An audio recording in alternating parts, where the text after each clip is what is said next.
अगर आप किसी भी कंपनी के अंदर जॉब करते हैं, चाहे वो कोई कंस्ट्रक्शन कंपनी हो या फिर कोई टेक कंपनी हो या फिर कोई मैन्युफैक्चरिंग कंपनी हो, एमएस एक्सेल एक इकलौता ऐसा सॉफ्टवेयर है जिसकी रिक्वायरमेंट आपको सबसे ज्यादा पड़ने वाली है।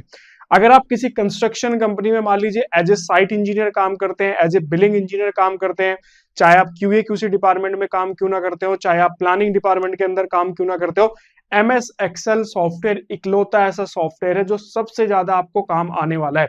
प्रेजेंट टाइम में सबसे ज्यादा ट्रेंडिंग करियर जो है डेटा एनालिस्ट, डेटा साइंटिस्ट की अगर मैं बात करूं, वहां पे भी बिना एक्सेल के आप सरवाइव नहीं कर पाएंगे। एक्सेल की इसी इंपॉर्टेंस को देखते हुए सॉलिट्यूड एजुकेशन इस दिवाली आप सभी के लिए लेके आया है कंप्लीट एक्सेल कोर्स, वो भी फ्री ऑफ कॉस्ट, जिसके अंदर हम लोग जो है बेसिक एक्सेल से लेके एडवांस एक्सेल तक कवर करने वाले हैं। और हर एक इंडस्ट्री को ध्यान में रखते हुए इसको बनाया जाएगा, ताकि ये कोर्स करने के बाद में या ये वीडियो देखने के बाद में आप किसी भी इंडस्ट्री के अंदर काम क्यों ना कर रहे हो, आप काफी अच्छे से एक्सेल सॉफ्टवेयर को जो है यूज कर पाए। तो चलते हैं लैपटॉप की स्क्रीन पे और आज जो हमारा एक्सेल का जो कोर्स है उसको स्टार्ट करते हैं। वीडियो थोड़ा लंबा रहेगा क्योंकि कंप्लीट कोर्स जो है एक सिंगल वीडियो के अंदर ही कवर कराया गया है, इसलिए आप पेशेंस होकर वीडियो को देखना। साथ में प्रैक्टिस सेट भी आपको मिलेगा, उसकी प्रैक्टिस करना। कोई डाउट, कोई कंफ्यूजन आता है तो कमेंट सेक्शन में बेझिझक होकर कमेंट करना, आपको पर्सनली रिप्लाई किया जाएगा। इसके अलावा हमारी मोबाइल एप्लीकेशन डाउनलोड करके भी चैट ऑप्शन पे जाके भी आप अपने डाउट पूछ सकते हैं। तो चलते हैं लैपटॉप की स्क्रीन पे और एक्सेल का जो कोर्स है उसको स्टार्ट करते हैं।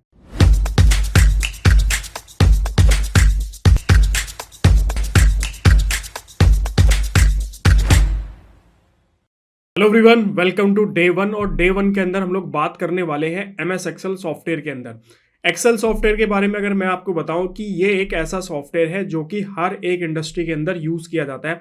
आप चाहे किसी भी प्रोफेशन के अंदर, किसी भी कंस्ट्रक्शन कंपनी या किसी भी टाइप की कंपनी के अंदर अगर आप जॉब क्यों ना करते हो, एमएस एक्सेल एक ऐसा सॉफ्टवेयर है जो कि आपको अच्छे से आना चाहिए। इस सॉफ्टवेयर के बिना जो है आप मार्केट के अंदर सर्वाइव नहीं कर सकते। इसी की इस इंपॉर्टेंस को देखते हुए हम लोगों ने इसको डे वन के अंदर कवर किया है और कंप्लीट सॉफ्टवेयर जो है हम इस पर्टिकुलर वीडियो के अंदर जो है इसको कवर करने वाले। वीडियो थोड़ा लंबा रहेगा तो इसीलिए बी पेशेंस और शांति से होकर लेक्चर्स को देखना। एक बार की में ना देख पाओ तो जो है तो टाइम ले लेके इसको रिपीट कर सकते हो। सबसे पहले हम लोग बात करेंगे इसके यूजर इंटरफेस के बारे में, क्योंकि किसी भी सॉफ्टवेयर को अगर आप सीखना चाहते हो तो उसका यूजर इंटरफेस को समझना काफी इंपॉर्टेंट हो जाता है। और कोई भी सॉफ्टवेयर हो, सबसे पहले उसके यूजर इंटरफेस के बारे में आपको पता होना चाहिए। तो जब आप एक्सेल सॉफ्टवेयर को ओपन करते हो तो आपको कुछ इस तरह का इंटरफेस दिखाई देता है, इसको वेलकम स्क्रीन बोलते हैं। लेफ्ट साइड में आपको यहाँ पे कुछ ऑप्शंस मिलेंगे, जैसे होम का ऑप्शन है, न्यू का ऑप्शन है। न्यू का ऑप्शन क्या होता है कि अगर आपको कोई नई विंडो ओपन करनी है, ओपन का ऑप्शन यूज होता है। इस पर अगर आप क्लिक करोगे तो ऑलरेडी आपके सिस्टम में अगर कोई फाइल सेव है जिस पे आप वर्क कर रहे थे, तो आप यहाँ पे ब्राउज पे क्लिक करके उस फाइल को क्या कर सकते हो, आप ओपन कर सकते हो। क्लियर। इसके अलावा अगर आप देखोगे तो यहाँ पे इन्फो, सेव, सेव एज, इस तरीके के जो है अलग अलग ऑप्शंस है। एक्सपोर्ट का ऑप्शन है, यहाँ पे क्लोज का ऑप्शन है। नीचे आपके अकाउंट्स वगैरह की जो है इसकी इंफॉर्मेशन जो है वो आपको यहाँ पे मिल जाएगी। ठीक है। इसके अलावा अगर आप देखोगे तो यहाँ पे ना आपको कुछ रेडीमेड टेम्पलेट्स मिलते हैं। मोर टेम्पलेट पे क्लिक करोगे तो आपको यहाँ पे काफी सारे टेम्पलेट मिल जाएंगे। अलग अलग टेम्पलेट होते हैं, फॉर्मूला ट्यूटोरियल्स है, पाइवेट टेबल्स है, गैंट चार्ट्स है, सिंपल गैंट चार्ट्स है, इनवॉइस वगैरह के हैं। तो मतलब कई सारे क्या होता है कि प्री रेडीमेड टेम्पलेट आपको मिल जाएंगे। अगर आपकी रिक्वायरमेंट के हिसाब से वो टेम्पलेट फिट बैठ रहा है तो आप डायरेक्ट उस टेम्पलेट को यूज कर सकते हैं। नीचे की तरफ अगर आप आओगे तो आपको यहाँ पे वो डेटा मिलेगा जो कि आपने रिसेंटली एक्सेल के अंदर ओपन किया या फिर जिस पे आप रिसेंटली जो है एक्सेल सॉफ्टवेयर पे वर्क कर रहे होंगे। तो ये इसकी वेलकम स्क्रीन होती है। ऊपर यहाँ पे आपका अकाउंट वाला ऑप्शन होता है जिससे आप इसमें लॉगिन वगैरह किए हुए होते हैं। बाकी हम लोग जो है किसी भी एक वर्कबुक पे क्लिक करते हैं, तो मैं यहाँ पे ब्लैंक वर्कबुक जो है वो ओपन कर रहा हूँ, उस पर मैं क्लिक करूंगा। जैसे क्लिक करोगे तो आपकी कुछ इस तरीके की जो सीट है वो ओपन हो जाएगी। अब ये होता है इसका complete user interface MS Excel software का, जिसके जब आप इस पर वर्किंग करोगे तो आपको इसी तरीके से दिखाई दे सकता है। थोड़ा बहुत वेरिएशन जो है वो हो सकता है, और वो वेरिएशन क्यों हो सकता है, क्योंकि वर्जन का डिफरेंस जो है वो हो सकता है। सो मैं भी लेटेस्ट जो वर्जन है वो यूज़ कर रहा हूँ। आपके सिस्टम में हो सकता है कि कुछ ओल्ड वर्जन हो, तो थोड़ा बहुत यूजर इंटरफेस का डिफरेंस हो सकता है। लेकिन आपको एक चीज़ बता दूं, फॉर्मूला कभी चेंज नहीं होते हैं। और अगर आप फर्स्ट वर्जन भी यूज़ कर रहे होंगे तो भी फॉर्मूले आपको सेम ही मिलेंगे। बस क्या होगा कि नए वर्जन के अंदर कुछ चीज़ें एक्स्ट्रा आपको मिल जाएंगी एज कंपेयर टू जो आपका पुराना वर्जन है। सबसे पहले जब भी आप इसको ओपन करोगे, ऊपर यहाँ पे देखो क्विक एक्सेस मेन्यू का ऑप्शन दिखेगा, यहाँ पे ऑटो सेव का ऑप्शन है, इसको आप ऑन कर दोगे तो ये क्या करेगा कि आपका जो है ना जो फाइल है उसको ऑटो सेव करता रहेगा। तो ये ऑप्शन भी आपको तभी मिलेगा अगर आप कोई वैलिड प्रोडक्ट जो है वो यूज़ कर रहे होंगे, ठीक है। इसके अलावा यहाँ पे सेव वाला ऑप्शन है और इसके अलावा अंडू रिडू का ऑप्शन है। आप चाहो तो इसको कस्टमाइज भी कर सकते हो। जैसे मुझे यहाँ पे न्यू का ऑप्शन लेके आना है तो मैं यहाँ पे इस पर टिक करूंगा तो यहाँ पे देखो न्यू का ऑप्शन आ जाएगा। मुझे न्यू के ऑप्शन को हटाना है, मैं इस पर से अनटिक कर दूंगा तो मेरा न्यू का जो ऑप्शन है वो यहाँ से हट जाएगा। इसके अलावा यहाँ पे आपकी सीट का नेम होता है, आप इस पर क्लिक करके अपनी सीट का नाम जो है वो हटा सकते हो। बाय डिफॉल्ट जो है वो बुक 1, बुक 2, बुक 3 इस तरीके से नाम चलता चला जाता है। इस पर आप क्लिक करोगे, इसका एक्सटेंशन भी होता है, एक्सटेंशन होता है .xlsx, ठीक है। सो अगर किसी फाइल के लास्ट में कोई एक्सटेंशन लगा हो जिसमें लिखा हो .xlsx तो समझ जाना कि वो एक्सेल की फाइल है। हर एक फाइल का एक एक्सटेंशन होता है और उसी एक्सटेंशन की हेल्प से वो उस पर्टिकुलर सॉफ्टवेयर के अंदर क्या होती है, ओपन होती है। यहाँ पे सर्च का ऑप्शन है, ऊपर यहाँ पे लॉगिन की डिटेल्स है। इसके बाद बीच वाला जो ये पार्ट है ना, इस बीच वाले पार्ट को बेसिकली रिबन बोला जाता है। इसके अंदर ऊपर अगर आप देखोगे तो यहाँ पे टैब है और कुछ लोग इसको मेन्यू बार भी बोलते हैं। तो यहाँ पे अगर आप देखोगे तो हर एक टैब ना अलग अलग पैनल के अंदर डिवाइड होती है। जैसे यहाँ पे फर्स्ट मेरी होम टैब है जो कि अलग अलग पैनल के अंदर डिवाइड है। जैसे फर्स्ट पैनल क्लिप बोर्ड है, नेक्स्ट यहाँ पे फॉन्ट है, अलाइनमेंट है, नंबर है, स्टाइल्स है, सेल है, एडिटिंग है, सेंसिटिविटी है, एडिंस है और इस तरीके से अलग अलग ऑप्शंस है। इसके बाद नेक्स्ट आप आओगे यहाँ पे इंसर्ट। तो इंसर्ट से रिलेटेड सारा जो भी डेटा होगा या सारी जो भी टूल्स होंगे वो आपको इंसर्ट के अंदर मिलेंगे। सबसे पहले देखो यहाँ पे टेबल का जो है ऑप्शंस है, इलिस्ट्रेशंस का ऑप्शन है, कंट्रोल का ऑप्शन है, चार्ट्स हो गए, स्पार्कलिंग्स हो गए, फिल्टर्स, लिंक्स, कमेंट्स, इस तरीके से मिलेगा। ड्रॉ के अंदर आपको ये जो फीचर है, ये जो लेटेस्ट वर्जन है उसी के अंदर मिलेगा। इसमें आप क्या कर सकते हो ना, यहाँ पे पेन टूल वगैरह यूज करके अगर आपको यहाँ पे कुछ ड्रॉ करना है तो वो ना आप यहाँ पे बड़े आसानी से इसको ड्रॉ कर सकते हैं। पेज लेआउट, जब भी हम किसी भी कोई भी वर्किंग करते हैं उसके बाद उसका प्रिंट निकालना होता है या फिर फाइल को सेव करना होता है तो वहाँ पे पेज लेआउट काफ़ी इंपॉर्टेंट होता है। सो ये देखो हमारा ये पेज लेआउट है और थीम है, अलग अलग थीम बेस आपको यहाँ पे मिल जाएगा। इसके अलावा यहाँ पे पेज सेटअप्स है, स्केल है, सीट ऑप्शंस है और ये अरेंजमेंट का ऑप्शन है जो कि आगे हम लोग इसको देखेंगे। नेक्स्ट यहाँ पे फॉर्मूला, जितने भी टाइप के फॉर्मूलाज होते हैं वो सारे फॉर्मूलाज आपको यहाँ पे मिल जाएंगे। नेक्स्ट यहाँ पे डेटा है, आप जो भी डेटा से रिलेटेड सारी इन्फॉर्मेशन जो है वो आपको यहाँ पे मिल जाएगी। इसके अलावा ये मेरा रिव्यू का ऑप्शन है, ये मेरा व्यू का ऑप्शन है। व्यू ऑप्शन के अंदर क्या होता है ना कि अभी यहाँ पे देखो नॉर्मल है, ठीक है। मैं यहाँ पे पेज ब्रेक का ऑप्शन ऐड करूंगा तो यहाँ पे ये कुछ इस तरीके से मेरा हो जाएगा। पेज लेआउट पे क्लिक करूंगा तो ये मेरा ऐसे हो जाएगा। कॉलम व्यू पे क्लिक करोगे तो कुछ इस तरीके से आएगा। बाकी नॉर्मल पे आप क्लिक करोगे तो ये मेरा यहाँ पे नॉर्मल का ऑप्शन जो है वो होता है। इसके अलावा ग्रिड लाइन आपको हटानी है तो यहाँ से देखो अनचेक कर दो, आपकी सारी ग्रिड लाइन जो है वो हट जाएंगी। ये जो वर्टिकल लाइन है ना, वर्टिकल और हॉरिजॉन्टल लाइन, ये मेरी ग्रिड लाइन्स है। फॉर्मूला बार, यहाँ पे अगर आप देखोगे तो ये बेसिकली फॉर्मूला बार है। ये आपकी नेम टैब है जिसके अंदर नेम होता है, इसको अभी हम डिस्कस करेंगे। ऐसे आप देखोगे तो यहाँ से आपकी हेडिंग हट जाएगी। हेडिंग ये आपकी जो 1 2 3 और ABC है जो कि आपको यहाँ पे रोज और कॉलम को रिप्रेजेंट करिए। तो ये सारी चीज़ें अगर आपके उससे हट भी जाती है तो बेसिकली आप ना यहाँ पे व्यू टैब पे आके इनको वापस से ला सकते हैं। इसके अलावा ये ऑटोमेट का ऑप्शन है और ये भी आपको जो रिसेंट वर्जन्स हैं, ओरिजिनल प्रोडक्ट्स हैं, वहाँ पे आपको मिलेगी। ये हेल्प से रिलेटेड जो है जो सॉफ्टवेयर है उससे सपोर्ट्स है। और ये कुछ एड ऑन प्लगइन्स है जो मैंने इसके अंदर एड ऑन की हुई है। हो सकता है आपके किसी सिस्टम में ये दिखाई दे और किसी सिस्टम में आपको ये ना दिखे। सो ये कुछ एक्स्ट्रा वर्क होता है। जैसे प्लान शिफ्ट एक सॉफ्टवेयर है जो कि कंस्ट्रक्शन इंडस्ट्री के अंदर मेजरमेंट के लिए यूज होता है, तो उसको मैंने यहाँ पे यूज़ किया हुआ है। इसके अलावा ये यहाँ पे PDFs वगैरह से रिलेटेड है। तो ये कुछ एड ऑन्स प्लगइन्स है जो कि यहाँ पे है, हो सकता है वो आपके सिस्टम में ना दिखाई दे। नीचे आते हैं तो ये आपका यहाँ पे जो है नेम टैब होती है या नेम बॉक्स भी आप इसको बोल सकते हो। अब क्या होता है कि देखो यहाँ पे लिखा हुआ है A1। सो A रिप्रेजेंट कर रहा है रो को और 1 रिप्रेजेंट कर रहा है किसको, कॉलम को। सो यहाँ पे अगर आप देखोगे तो हॉरिजॉन्टली कुछ नंबर्स लिखे हुए हैं, मतलब अल्फाबेट लिखे हुए हैं ABCDEFGHIJ क्या। तो हर एक कॉलम को जो है इसके अंदर किससे रिप्रेजेंट किया जाता है, कॉलम को जो है अल्फाबेट से रिप्रेजेंट किया जाता है। ये A कॉलम है, ये मेरा B कॉलम है, ये C कॉलम है, D कॉलम है, ये E कॉलम है। और हर एक रोज को जो है न्यूमेरिकल वैल्यू से रिप्रेजेंट किया जाता है, 1 2 3 4 5 6 इस तरीके। तो जैसे मैंने यहाँ पे क्लिक किया तो इस सेल का कुछ नाम होगा, नाम के अंदर क्या होगा, इसका कॉलम का नाम और रो का नाम आएगा। तो यहाँ पे D2 आना चाहिए, तो यहाँ पे देखो D और यहाँ पे 2, ठीक है। ऐसे मैं यहाँ पे क्लिक करता हूँ तो K आएगा, और ये किस रो के अंदर है, 4, तो यहाँ पे देखो K4 आ रहा है। तो ऐसे जो है कई बार ये इंटरव्यू के अंदर भी जो है पूछ लिया जाता है कि भाई अगर यहाँ पे किसी सेल पे मान ली सिलेक्ट कर दिया जाएगा और आपसे पूछ दिया जाएगा कि इसका नंबर आप बताओ, और जब आप कोई भी फॉर्मूला वगैरह यूज करते हो, आगे जब डेटा से रिलेटेड वर्क करते हो ना, तो इसकी काफ़ी ज़रूरत आपको पड़ेगी। ये हमारी फॉर्मूला बार होती है। जैसे मैंने यहाँ पे 1 लिखा, मैंने यहाँ पे 2 लिखा, और यहाँ पे =2 करके मैं क्या करूँ, यहाँ पे इनका टोटल करना है, तो 1 + 2 मैंने किया। सो देखो यहाँ पे फॉर्मूला बार के अंदर आपको ये फॉर्मूला जो है वो दिख रहा है। तो हमारा जो भी हम फॉर्मूला वगैरह लिखेंगे ना, वो हमें फॉर्मूला बार के अंदर जो है वो हमें यहाँ पे दिखाई देगा। एंटर प्रेस करोगे तो यहाँ पे देखो 3 आंसर जो है वो आ रहा है, तो ये हमें फॉर्मूला बार के अंदर दिखने वाला है। बाकी ये हमारी वर्कशीट होती है, जो भी हम डेटा वगैरह इनपुट करते हैं वो सब कुछ हमारी वर्कशीट के ऊपर ही होता है। आप Ctrl+A करके पूरी वर्कशीट को सिलेक्ट कर सकते हो, ठीक है। यहाँ पे मैंने क्या किया, Ctrl+A, फर्स्ट सेल को सिलेक्ट करो, Ctrl+A, पूरी वर्कशीट आपकी सिलेक्ट हो जाएगी। सबसे लास्ट वाली रो अगर आपको देखनी है तो कंट्रोल और डाउन एरो को अगर आप प्रेस करोगे तो आप यहाँ पे देखो सबसे लास्ट रो, सो 10,48,576, ठीक है। 10,48,576 नंबर ऑफ रोज जो है वो इसके अंदर होती है। अब आपको कमेंट सेक्शन में नंबर ऑफ कॉलम बताने, मैं यहाँ पे कंट्रोल और राइट साइड वाली जो एरो होती है दोनों को एक साथ प्रेस करूंगा, सो सबसे लास्ट वाले कॉलम पे आ जाऊंगा। अब आपको टोटल करके बताना है, सबसे लास्ट कॉलम का जो नेम है वो है XFD, ठीक है। तो कमेंट सेक्शन में बताना है आपको कि लास्ट कॉलम का जो नाम है वो क्या होगा। क्लियर हुआ। इसके अलावा नीचे की तरफ आओगे तो यहाँ पे ना ये सीट का ऑप्शन रहता है।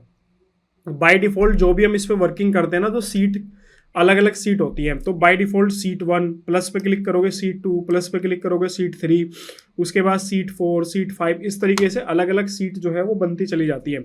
आप इसको सिलेक्ट करो, राइट क्लिक करो, आप यहाँ पे इंसर्ट पे भी क्लिक करोगे ना, सो यहाँ से आपको जो है ना ये अलग अलग ऑप्शंस जो है वो मिल जाएंगे, जो अभी आने वाली वीडियो के अंदर हम लोग जो है इसको देखेंगे कि आपको वर्कशीट इस पर इंसर्ट करनी है, कोई चार्ट इंसर्ट करना है, या एक्सेल माइक्रो एक ऑप्शन होता है वो भी हम देखेंगे। सो ये आप यहाँ पे देख सकते हो, इस पर राइट क्लिक करोगे, इसको आप डिलीट कर सकते हो, ठीक है। डिलीट पे क्लिक करोगे तो आपके यहाँ पे देखो सीट 1 जो है वो डिलीट हो जाएगी।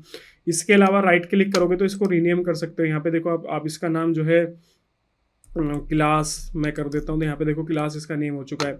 इसके अलावा मूव एंड कॉपी आप इसको कर सकते हो, इस पर क्लिक करो और यहाँ पे क्रिएट एंड कॉपी पे क्लिक करोगे, ओके करोगे तो इसकी देखो क्लास 2 के नाम से एक जो है कॉपी क्रिएट हो चुकी है।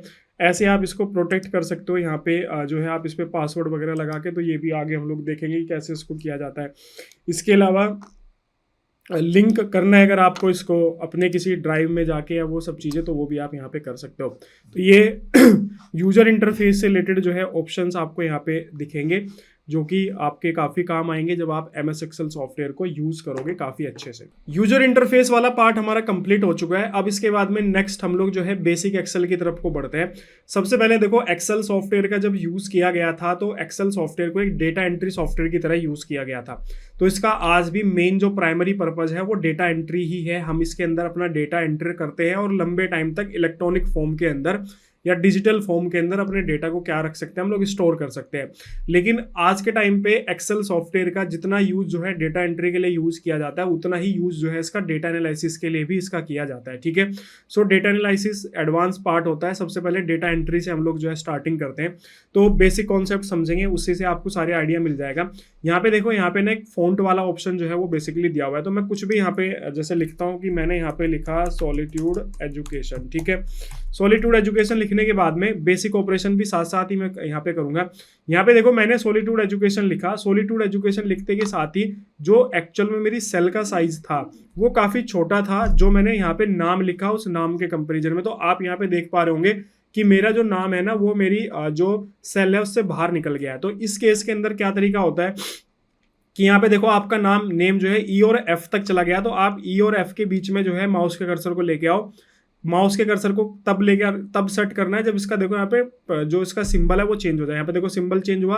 अब आपको लेफ्ट वाली जो क्लिक है उसको 2 बार प्रेस करना है, तो ये ऑटोमेटिकली एडजस्ट कर लेगा, ठीक है। वापस Ctrl+Z करते हैं, क्या करना है ऐसे करना है, डबल क्लिक करना है, तो देखो ऑटोमेटिकली एडजस्ट कर लेगा, ठीक है। इसके अलावा आप ना माउस के कर्सर को यहाँ पे लाके और लेफ्ट क्लिक करके क्लिक को होल्ड करके भी आप इस तरीके से आगे पीछे करके अपने साइज को बढ़ा सकते हैं। सेम चीज़ आप यहाँ पे जो रोज है उसको अभी साइज इस तरीके से आप यहाँ पे क्या कर सकते हैं, उसको बढ़ा सकते हैं। ठीक है, सो यहाँ पे आप देखोगे कि मैंने यहाँ पे काफ़ी बड़ा साइज जो है वो यहाँ पे कर दिया है। सो इस तरीके से अगर आप कुछ भी टाइप कर रहे हो और वो साइज छोटा पड़ जा रहा है तो आप इस तरीके से उसको एडजस्ट कर सकते हो। वापस अपनी सेल को सिलेक्ट करते हैं। यहाँ पे देखो अलग अलग फ़ॉन्ट है। ठीक है, सो कई बार क्या होता है कि हमें रिक्वायरमेंट पड़ जाती है कि हमें कोई स्पेशल फ़ॉन्ट के अंदर हमें टाइपिंग करनी होती है, तो यहाँ पे आपको लगभग सारे ही फ़ॉन्ट जो है वो अवेलेबल यहाँ पे हो जाएंगे। सो आपकी जो भी रिक्वायरमेंट है आप सिंपल अपनी सेल को सिलेक्ट करो, उस फ़ॉन्ट के ऊपर माउस के कर्सर को लेके आओ, लेफ्ट क्लिक करो। सो आपका जो नेम है वो उस पर्टिकुलर फ़ॉन्ट के अंदर क्या हो जाएगा, चेंज हो जाएगा। तो अगर आपकी कोई स्पेशल रिक्वायरमेंट है सो कि भाई आपको कंपनी ने बोला है कि भाई इसी फ़ॉन्ट के अंदर जो है वो वर्किंग करनी है, तो आप कर सकते हो। अभी आप देख रहे हो यहाँ पे नेक्स्ट जो नेम है सॉलिट्यूड एजुकेशन काफ़ी छोटा है, आप यहाँ पे इस पे बढ़ा भी सकते हो। जैसे कि मैं इसको 18 करना चाहता हूँ, मैंने 18 टाइप के, एंटर प्रेस किया तो देखो नाम बढ़ चुका है। बाकी एरो पे क्लिक करोगे तो यहाँ पे देखो 8 आएगा, उस पर आप देखोगे 9 आएगा, इसके अलावा 10 आएगा, इसके अलावा नीचे आओगे तो यहाँ पे 18 आएगा। तो यहाँ पे अलग अलग ऑप्शंस आएंगे। इसके अलावा आप इस पर क्लिक करके बढ़ा सकते हो, इस पर क्लिक करके साइज़ को जो है वो कम कर सकते हो। तो जो आपकी रिक्वायरमेंट है उस रिक्वायरमेंट के हिसाब से आप यहाँ पे जो है काम कर सकते हो। ठीक है, सो ये हो गया आपका फ़ॉन्ट चेंज करने का, उसका साइज चेंज करने का। इसके अलावा यहाँ पे बोल्ड का ऑप्शन है, आप अपने टेक्स्ट को बोल्ड कर सकते हो। सो कई बार ऐसा होता है ना कि जो हेडिंग होती है या कुछ मेन आइटम होता है, मेन टेक्स्ट होते हैं जिनको आप हाईलाइट करना होता है, बोल्ड करना होता है, आप यहाँ से कर सकते हो। उसको इटैलिक फॉर्म के अंदर करना है कर सकते हो, अंडरलाइन करना है तो यहाँ से अंडरलाइन कर सकते हो। तो ये ऑप्शन हो गए। इसके अलावा कई बार होता है कि भाई आपको अपनी सीट को कलरफुल बनाना है, तो मान लीजिए मेरा अभी यहाँ पे बाय डिफ़ॉल्ट जो है वो ब्लैक कलर है टेक्स्ट का। सो यहाँ पे आप देखो इसके अंदर आपको ना यहाँ पे डिफरेंट डिफरेंट कलर ऑप्शंस मिल जाएंगे। तो आप यहाँ से अपने जो टेक्स्ट है उसका जो कलर है वो बड़े आसानी से जो भी आपकी रिक्वायरमेंट है आप चेंज कर सकते हो। मोर कलर पे क्लिक करके आप इस तरीके से भी यहाँ पे कर सकते हो, या आपके पास में कोई पर्टिकुलर कलर कोड है, हर एक कलर का ना एक कोड होता है, क्लियर। सो वो कोड अगर आपके पास में तो कोड डायरेक्ट आप यहाँ पे टाइप करोगे और उसके अकॉर्डिंग ये कलर आपको बना के दे देगा। तो आप इस तरीके से कलर जो है यहाँ से चेंज कर सकते हो। मैं क्या करता हूँ, ये कर लेता हूँ रेड कलर। ठीक है, बोल्ड कर देते हैं इसको। इसके अलावा ये जो आपकी सेल है, अभी तो आपने सिर्फ टेक्स्ट का कलर चेंज किया, आप अपनी सेल का कलर भी चेंज कर सकते हो। देखो यहाँ पे जो भी कलर आपको रखना है बैकग्राउंड में, आप यहाँ से वो कलर ना बड़े आसानी से आप यहाँ पे ले सकते हो। मोर कलर पे क्लिक करोगे तो यहाँ पे देखो डिफरेंट डिफरेंट टाइप के कलर ऑप्शंस मिलेंगे। कस्टम पे जाओगे तो कुछ इस तरह का आपको मिलेगा, ये आपके स्टैंडर्ड कलर्स हैं। सो ऐसे ही जो भी आपकी रिक्वायरमेंट है उसके हिसाब से आप कलर ले सकते हो। ऐसा नहीं कि आप एक ही सेल के अंदर कलर फिल कर सकते हो, आप यहाँ से मल्टीपल सेल, जैसे मैंने इतनी सेल को सिलेक्ट किया ये और यहाँ पे क्लिक किया, मैं इसके अंदर ये वाला कलर फिल करना चाहता हूँ तो यहाँ पे देखो ये कलर फिल हो चुका है। अब इस कलर को हटाना है, वापस इसको सिलेक्ट करो, एरो पे क्लिक करो और यहाँ पे नो फिल पे क्लिक करो तो ये हट जाएगा। ऐसे इसको सिलेक्ट करो और यहाँ पे आओ, नो फिल पे क्लिक करो, आपका जो कलर है वो यहाँ से हट जाएगा। तो आपकी जो भी रिक्वायरमेंट है आपको कॉलम के अंदर फिल करना है, जितने पार्ट में फिल करना है उतने पार्ट को आप सिलेक्ट करो। सिलेक्ट करने के बाद आप में यहाँ पे जो भी कलर आप सिलेक्ट करोगे वो कलर आपका यहाँ पे लग जाएगा। तो आपकी जो रिक्वायरमेंट है उस रिक्वायरमेंट के हिसाब से आप काम कर सकते हो। ठीक है, इसके अलावा मान लीजिए कि जैसे कि ये मेरा यहाँ पे जो है नाम लिखा हुआ है सॉलिट्यूड एजुकेशन, इसके चारों साइड ना बॉर्डर नहीं है। अगर मुझे यहाँ पे बॉर्डर भी अप्लाई करना होगा तो यहाँ पे देखो ये बॉर्डर का ऑप्शन है, इस पर आप एरो पे क्लिक करो, यहाँ पे देखो डिफरेंट डिफरेंट टाइप के बॉर्डर है, जैसे अलग अलग दिखाते हैं। पहले ये वाली सेल सेलेक्ट करते हैं, इसके अंदर देखो फर्स्ट ऑप्शन है बॉटम बॉर्डर का, तो यहाँ पे देखो बॉटम में एक बॉर्डर बन गया है। वापस इसको सिलेक्ट करते हैं, उसके बाद नेक्स्ट है टॉप बॉर्डर। ठीक है, तो यहाँ पे देखो टॉप में बॉर्डर बन गया है। इसके अलावा लेफ्ट बॉर्डर है, सो यहाँ पे देखो लेफ्ट में बॉर्डर बन गया। वापस इसको सिलेक्ट करते हैं, यहाँ पे देखो राइट बॉर्डर, तो यहाँ पे देखो राइट में बॉर्डर बन गया। क्लियर, इस पर क्लिक करते हैं और यहाँ से नो बॉर्डर का भी ऑप्शन होगा, ये रहा नो बॉर्डर। आप करोगे तो देखो बॉर्डर यहाँ से हट चुका है। ऐसे सॉलिट्यूड एजुकेशन को सिलेक्ट करते हैं, ऑल बॉर्डर पे क्लिक करोगे सो आप देखोगे यहाँ पे चारों साइड आपका जो बॉर्डर है वो यहाँ पे अप्लाई जो है वो हो चुका है। ठीक है, ऐसे ही बॉर्डर आउटसाइड बॉर्डर का एक ऑप्शन होता है। आउटसाइड बॉर्डर का ऑप्शन मतलब क्या है, जैसे मैंने ये इतना पोर्शन सिलेक्ट किया और मैंने यहाँ पे ऑल बॉर्डर पे क्लिक किया तो यहाँ पे ये क्या करेगा, हर एक सेल के चारों तरफ बॉर्डर क्रिएट कर देगा। वापस मैंने इसको सिलेक्ट किया और मैं अब यहाँ पे क्या करता हूँ कि आउटसाइड बॉर्डर पे क्लिक करता हूँ। पहले तो इसको नो बॉर्डर करते हैं और मैं यहाँ पे क्या करता हूँ कि आउटसाइड बॉर्डर पे क्लिक करता हूँ। सो अब क्या करेगा, सिर्फ आउटर पोर्शन पे ही आपका बॉर्डर क्रिएट करेगा। तो आपकी जो रिक्वायरमेंट है, आपको ऑल बॉर्डर करना है या फिर आउटसाइड बॉर्डर करना है, सो आप यहाँ पे इन ऑप्शंस को सिलेक्ट करके यहाँ से बड़े आसानी से कर सकते हैं। थिक बॉर्डर का भी ऑप्शन है कि एज कम्पेयर टू, अगर आप देखो इसकी थिकनेस और इसकी थिकनेस में काफ़ी डिफरेंस है, तो आप यहाँ पे थिक बॉर्डर भी क्रिएट जो है वो कर सकते हैं। इसके अलावा डबल लाइन बॉर्डर है, बॉटम में थिक बॉर्डर है, टॉप बॉटम बॉर्डर है। जैसे कि मैंने इसको सिलेक्ट किया यहाँ से, यहाँ पे आते हैं और यहाँ पे टॉप एंड बॉटम, तो यहाँ पे देखो टॉप एंड बॉटम में दिखेगा। तो ये मल्टीपल टाइप के ऑप्शंस हैं जो कि आप कर सकते हो, जो जितनी की आपको यहाँ पे रिक्वायरमेंट है, ठीक है। सो ये वापस हम लोग जो है इसको कंट्रोल जेड कर लेते हैं। तो ये फॉन्ट वाला ऑप्शन आप लोगों का क्लियर हो गया होगा। इसके बाद नेक्स्ट हम लोग जो है यहाँ पे अलाइनमेंट वाला ऑप्शन जो है वो डिस्कस करते हैं। नेक्स्ट हम लोग जो है अलाइनमेंट के बारे में डिस्कस करते हैं। तो अलाइनमेंट बेसिकली क्या काम करता है कि जो भी सेल के अंदर आप डेटा इनपुट करते हो उस डेटा को ये अलाइन करने का काम करता है। जैसे यहाँ पे सॉलिट्यूड एजुकेशन लिखा हुआ है, इसका साइज भी थोड़ा सा हम लोग यहाँ पे बढ़ा लेते हैं। सो बेसिकली अगर आप देखोगे तो इसका अलाइनमेंट कहाँ पे है, इसका अलाइनमेंट इस पर्टिकुलर सेल के बॉटम लेफ्ट वाले कॉर्नर पे है। तो मैं अगर ये चाहूँ कि मुझे इसको सेंटर पे प्लेस करना है तो वो कैसे होगा, वो अलाइनमेंट की हेल्प से होगा। जैसे कि आप यहाँ पे इस पे करो, अब यहाँ पे देखो मैंने इस पे क्लिक किया तो ये देखो आपका लेफ्ट साइड में सेंटर में। आप मुझे इसको बिल्कुल एग्जैक्ट सेंटर में लेके आना, तो मैं यहाँ पे क्लिक करूंगा, ये देखो मेरा यहाँ पे सेंटर में आ चुका है। मुझे इसको इस टॉप में लेके आना है तो मैं यहाँ पे क्लिक करूंगा, देखो टॉप में आ जाएगा। मुझे यहाँ पे बॉटम में लेके आना है, मैं यहाँ पे क्लिक करूंगा, ये बॉटम के अंदर आ जाएगा। सो आप इन ऑप्शंस को यूज करके इसको बड़े आसानी से आप left, centre, right, top corner, left corner, जैसे मुझे इस पर्टिकुलर कॉर्नर पे लेके आना है तो सबसे पहले मैं क्या करूंगा, इसको टॉप में लेके जाऊंगा। अब ये टॉप में आ गया, उसके बाद मैं इसको लेफ्ट में लेके आऊंगा तो यहाँ पे देखो लेफ्ट में आ गया। सो इस तरीके से तुम बड़े आसानी से इसको लेफ्ट राइट, राइट लेफ्ट जो है यहाँ पे कर सकते हो। इसके अलावा यहाँ से भी आप ना इसको आगे पीछे जो है यहाँ से कर सकते हो, और यहाँ से इंक्रीमेंटल होता है बेसिकली, धीरे धीरे आपका जो है एक एक स्टेप आप इसको आगे पीछे जो है यहाँ से बड़े आसानी से जो है वो कर सकते हैं। इसके अलावा अगर आप यहाँ पे देखोगे ना तो यहाँ पे बेसिकली आपके जो टेक्स्ट है ना, उन टेक्स्ट को भी आप यहाँ पे उनका अलाइनमेंट चेंज कर सकते हो। जैसे इस वाले ऑप्शन पे ये आपको यहाँ पे एक्टिवेट नहीं दिख रहे हैं तो कुछ और कोई और सेल जो है यहाँ पे सिलेक्ट करते हैं, इसका साइज थोड़ा सा यहाँ पे बड़ा कर लेते हैं। जैसे मैं अपना ही नाम लिखता हूँ, मैंने यहाँ पे लिखा अमित कटारिया, ठीक है। इसको अगर आप थोड़ा बड़ा करना चाहो यहाँ से तो आप इसको बड़ा भी कर सकते हो। इसके बाद आप इस पर क्लिक करोगे, सो यहाँ पे देखो एंगल काउंटर क्लॉकवाइज, तो ये इस तरीके से हो जाएगा। इसके अलावा अगर आप यहाँ पे एंगल क्लॉकवाइज करोगे तो ये इस तरीके से आ जाएगा। इसके अलावा आप वर्टिकल करोगे तो ये देखो नाम मेरा ना यहाँ पे वर्टिकली हो जाएगा इस तरीके से। अगर आप देखोगे तो यहाँ पे आपको ये वर्टिकली दिखेगा। इसके अलावा आप यहाँ पे देखोगे तो रोटेट टेक्स्ट अप, इस तरीके से टेक्स्ट अप ऊपर की तरफ हो जाएगा। सो यहाँ पे अलग अलग मतलब ऑप्शंस है, जो भी ऑप्शंस आप यूज़ करोगे वो सारे के सारे ऑप्शंस जो है आपको यहाँ पे बेसिकली देखने के लिए मिलेंगे। इसको हटाना तो यहाँ पे देखो वापस इसी पे, ये देखो चेक बॉक्स, आपको यहाँ पे चारों तरफ एक बॉक्स बना हुआ है, इस पे लाके क्लिक कर दो, ये वापस से जो है आपका यहाँ पे हट जाएगा। तो इस तरीके से आप जो है ना इस वाले जो ऑप्शन है उसको आप यहाँ पे यूज़ कर सकते हो। क्लियर हुआ? चलिए, इसके अलावा अगर आप देखोगे तो यहाँ पे ना जो है रैप टेक्स्ट का एक ऑप्शन है, इस पर आप जैसे क्लिक करोगे तो बेसिकली ये क्या करता है कि आपकी एक ही सेल के अंदर जितना भी स्पेस है उसी स्पेस में आपका डेटा को यहाँ पे एडजस्ट कर देगा। जैसे अगर आप यहाँ पे देखोगे कि मैं इसको थोड़ा जो है छोटा कर लेता हूँ और यहाँ पे जो है इसको भी यहाँ पे छोटा कर लेता हूँ, तो यहाँ पे देखो पूरा नाम नहीं दिख रहा है। मैं इस पे जो है इसको करता हूँ यहाँ पे और थोड़ा सा साइज यहाँ पे बड़ा करेंगे तो ये आपका यहाँ पे इसके अंदर जो है इसको एडजस्ट कर देगा। तो इस तरीके से आप रैप टेक्स्ट को जो है ना यूज़ कर सकते हो। जैसे कि यहाँ पे एक्सेल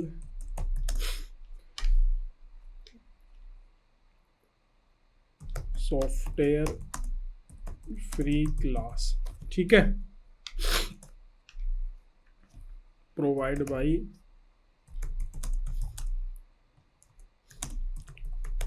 सॉलिट्यूड एजुकेशन। यहाँ पे देखो मैंने यहाँ पे कुछ लिखा, Excel software free class provide by Solitude Education. काफ़ी लंबा एक लाइन थी जो कि हमारी एक सेल से आगे निकल गई, तो मैं इसको यहाँ पे सिलेक्ट करूंगा और यहाँ पे रैप टेक्स्ट पे क्लिक करूंगा तो ये देखो आपको कुछ इस तरीके से आपको ये एडजस्ट कर देगा। आपके कॉलम का साइज नहीं बढ़ा है यहाँ पे, आपकी जो कॉलम का साइज है वो उतना ही है, आपकी जो रोज है उसके साइज को जो है यहाँ पे क्या कर देता है, ये एडजस्ट कर देता है। तो इससे आपको यहाँ पे क्या हो गया, ये आइडिया हो गया होगा कि ये एक्चुअल में किस तरीके से वर्क करता है। वापस आते हैं नेक्स्ट जो हमारा ऑप्शन है, यहाँ पे अगर आप देखोगे तो मर्ज का ऑप्शन है। जैसे मान लो मैं यहाँ पे लिखता हूँ, मैंने अपना ही नाम यहाँ पे लिखा, मैंने यहाँ पे लिखा अमित कटारिया। अब मैं क्या करता हूँ कि ये दो सेल को सिलेक्ट करता हूँ, ये मेरी फर्स्ट सेल है और ये मेरी यहाँ पे सेकंड सेल है, या और एक और सेल मैं यहाँ से सिलेक्ट करता हूँ। मैंने 3 सेल सिलेक्ट किया और मैं चाहता हूँ कि तीनों सेल मिलके एक सेल जो है ये कंबाइन हो जाए। तो यहाँ पे देखो मर्ज एंड सेंटर पे क्लिक करोगे तो तीनों सेल सिलेक्ट एक साथ मर्ज हो जाएगी और जो मेरा नाम है वो यहाँ पे सेंटर पे आ जाएगा। आपको इसको हटाना है तो वापस इसी ऑप्शन पे क्लिक कर दोगे तो ये यहाँ पे हट जाएगा। इसके अलावा मर्ज अक्रॉस का ऑप्शन है, इसमें क्या होता है कि आपका नाम वही रहेगा लेकिन आपकी जो सेल है वो मर्ज हो जाएगी। डिफरेंस देखने की कोशिश करो। मर्ज एंड सेंटर पे अगर आप करते हो, मैंने यहाँ पे मर्ज एंड सेंटर पे किया, सो सेल मर्ज हो जाएंगी और नाम मेरा सेंटर के अंदर आ जाएगा। अगर आप यहाँ पे मर्ज एक्रोस पे क्लिक करोगे, मैं इसको एक बार यहाँ से अनमर्ज कर लेता हूँ, मर्ज एक्रोस पे अगर आप क्लिक करोगे, नाम आपका वहीं पे रहेगा और सेल आपकी जो है यहाँ पे क्या हो जाएगी, मर्ज हो जाएगी। ऐसे ही नेक्स्ट यहाँ पे मर्ज सेल का ऑप्शन है। मैं वापस से इसको हटा देता हूँ। तो यहाँ पे अगर आप देखोगे तो मर्ज सेल का ऑप्शन है, ये एक्रोस की तरह ही काम करता है। आपको अनमर्ज करना है तो यहाँ पे क्लिक करो, ये आपकी जो सेल है वो अनमर्ज हो जाएगी। सो बेसिकली ये हमारे किस काम आता है कि जब हमें अपनी सेल को जो है वो क्या करना होता है, मर्ज करना होता है, तो हम उसको जो है बड़े आसानी से मर्ज कर सकते हैं। जैसे मैं यहाँ पे फाइल वाले ऑप्शन पे आता हूँ, कोई एक डेटा ओपन करता है, जैसे कस्टमर डेटा मेरा यहाँ पे है, मैं ऊपर एक सेल जो है यहाँ पे इंसर्ट कर लेता हूँ। क्लियर। अब मुझे ना यहाँ पे कोई हेडिंग देनी है, तो मैं यहाँ पे हेडिंग में क्या करूँगा, ये सारी सेल को सिलेक्ट करूँगा और यहाँ पे आऊँगा, मर्ज एंड सेंटर पे क्लिक करूँगा, तो यहाँ पे देखो मेरा ये यहाँ पे एक हेडिंग बन गई। अब मैं यहाँ पे कस्टमर डेटा टाइप करता हूँ, यहाँ पे देखो ये कस्टमर डेटा मेरा यहाँ पे आ गया। अब मुझे इसकी थोड़ी फॉर्मेटिंग करनी है, मैं इसको बोल्ड कर देता हूँ, साइज़ थोड़ा इसका बढ़ा देता हूँ, इसका जो कलर है वो थोड़ा सा यहाँ से कुछ और ले लेते हैं इस तरीके से, और इसके बैकग्राउंड में जो है कुछ कलर फिल कर देते हो, तो यहाँ पे देखो ये आपकी हेडिंग हो जाएगी। तो इस तरीके से आप बेसिकली इस जो ऑप्शन है ना, इसको यहाँ पे क्या कर सकते हो, आप यूज़ कर सकते हो। वापस आते हैं, नई फाइल जो है यहाँ पे ओपन कर लेते हैं। हालांकि अगर आप देखोगे तो यहाँ पे आपकी सारी फाइल जो है वो आपको यहाँ पे ओपन दिखेगी। सो बेसिकली फॉन्ट वाला ऑप्शन आपको समझ में आ गया होगा, अलाइनमेंट वाला ऑप्शन भी आपको समझ में आ गया होगा। इसके बाद नेक्स्ट देखते हैं कि बेसिकली क्या है कि हमारी जो ये सेल वगैरह होती हैं, क्या इनको हम इंसर्ट भी यहाँ पे कर सकते हैं या फिर नहीं कर सकते हैं। तो मैं जैसे इस वाले डेटा को ओपन करता हूँ और मुझे रिक्वायरमेंट है कि मुझे ना यहाँ पे F और G के बीच में कोई एक कॉलम इंसर्ट करना है, तो क्या ये पॉसिबल है? बिल्कुल पॉसिबल है। सिंपल, आप यहाँ पे देखो राइट क्लिक करो और यहाँ पे एक इंसर्ट का ऑप्शन आएगा, इस पर आप जैसे यहाँ पे इंसर्ट पे क्लिक करते हो तो यहाँ पे देखो आपको दिखेगा कि आपका यहाँ पे कॉलम इंसर्ट हो चुका है। वापस अगर आप इस पर फिर से इंसर्ट पे क्लिक करोगे तो यहाँ पे देखो इंसर्ट हो चुका है। आपको जितने ज़्यादा चाहिए, मान लीजिए मुझे एक साथ में 3 कॉलम इंसर्ट करने, तो मैं यहाँ पे देखो 3 कॉलम को एक साथ सिलेक्ट करूंगा, राइट क्लिक करूंगा और इंसर्ट पे क्लिक करूंगा, तो उतने ही कॉलम मेरे ऑटोमेटिकली बन जाएंगे। तो जितने कॉलम चाहिए, मान लो मैं यहाँ पे 1 2 3 4 5 6 कॉलम 7 कॉलम को सिलेक्ट करो, राइट क्लिक करेंगे, यहाँ पे इंसर्ट पे क्लिक करेंगे, तो उतने ही नंबर ऑफ कॉलम आपके यहाँ पे ऑटोमेटिकली जो है वो इंसर्ट हो जाएंगे। सेम चीज़ अगर आपको रो के अंदर करनी है, जैसे यहाँ पे 2 और 3 के बीच में कोई रो इंसर्ट करनी है, राइट क्लिक करो, इंसर्ट पे क्लिक करो, यहाँ पे देखो आपकी एक रो इंसर्ट हो जाएगी।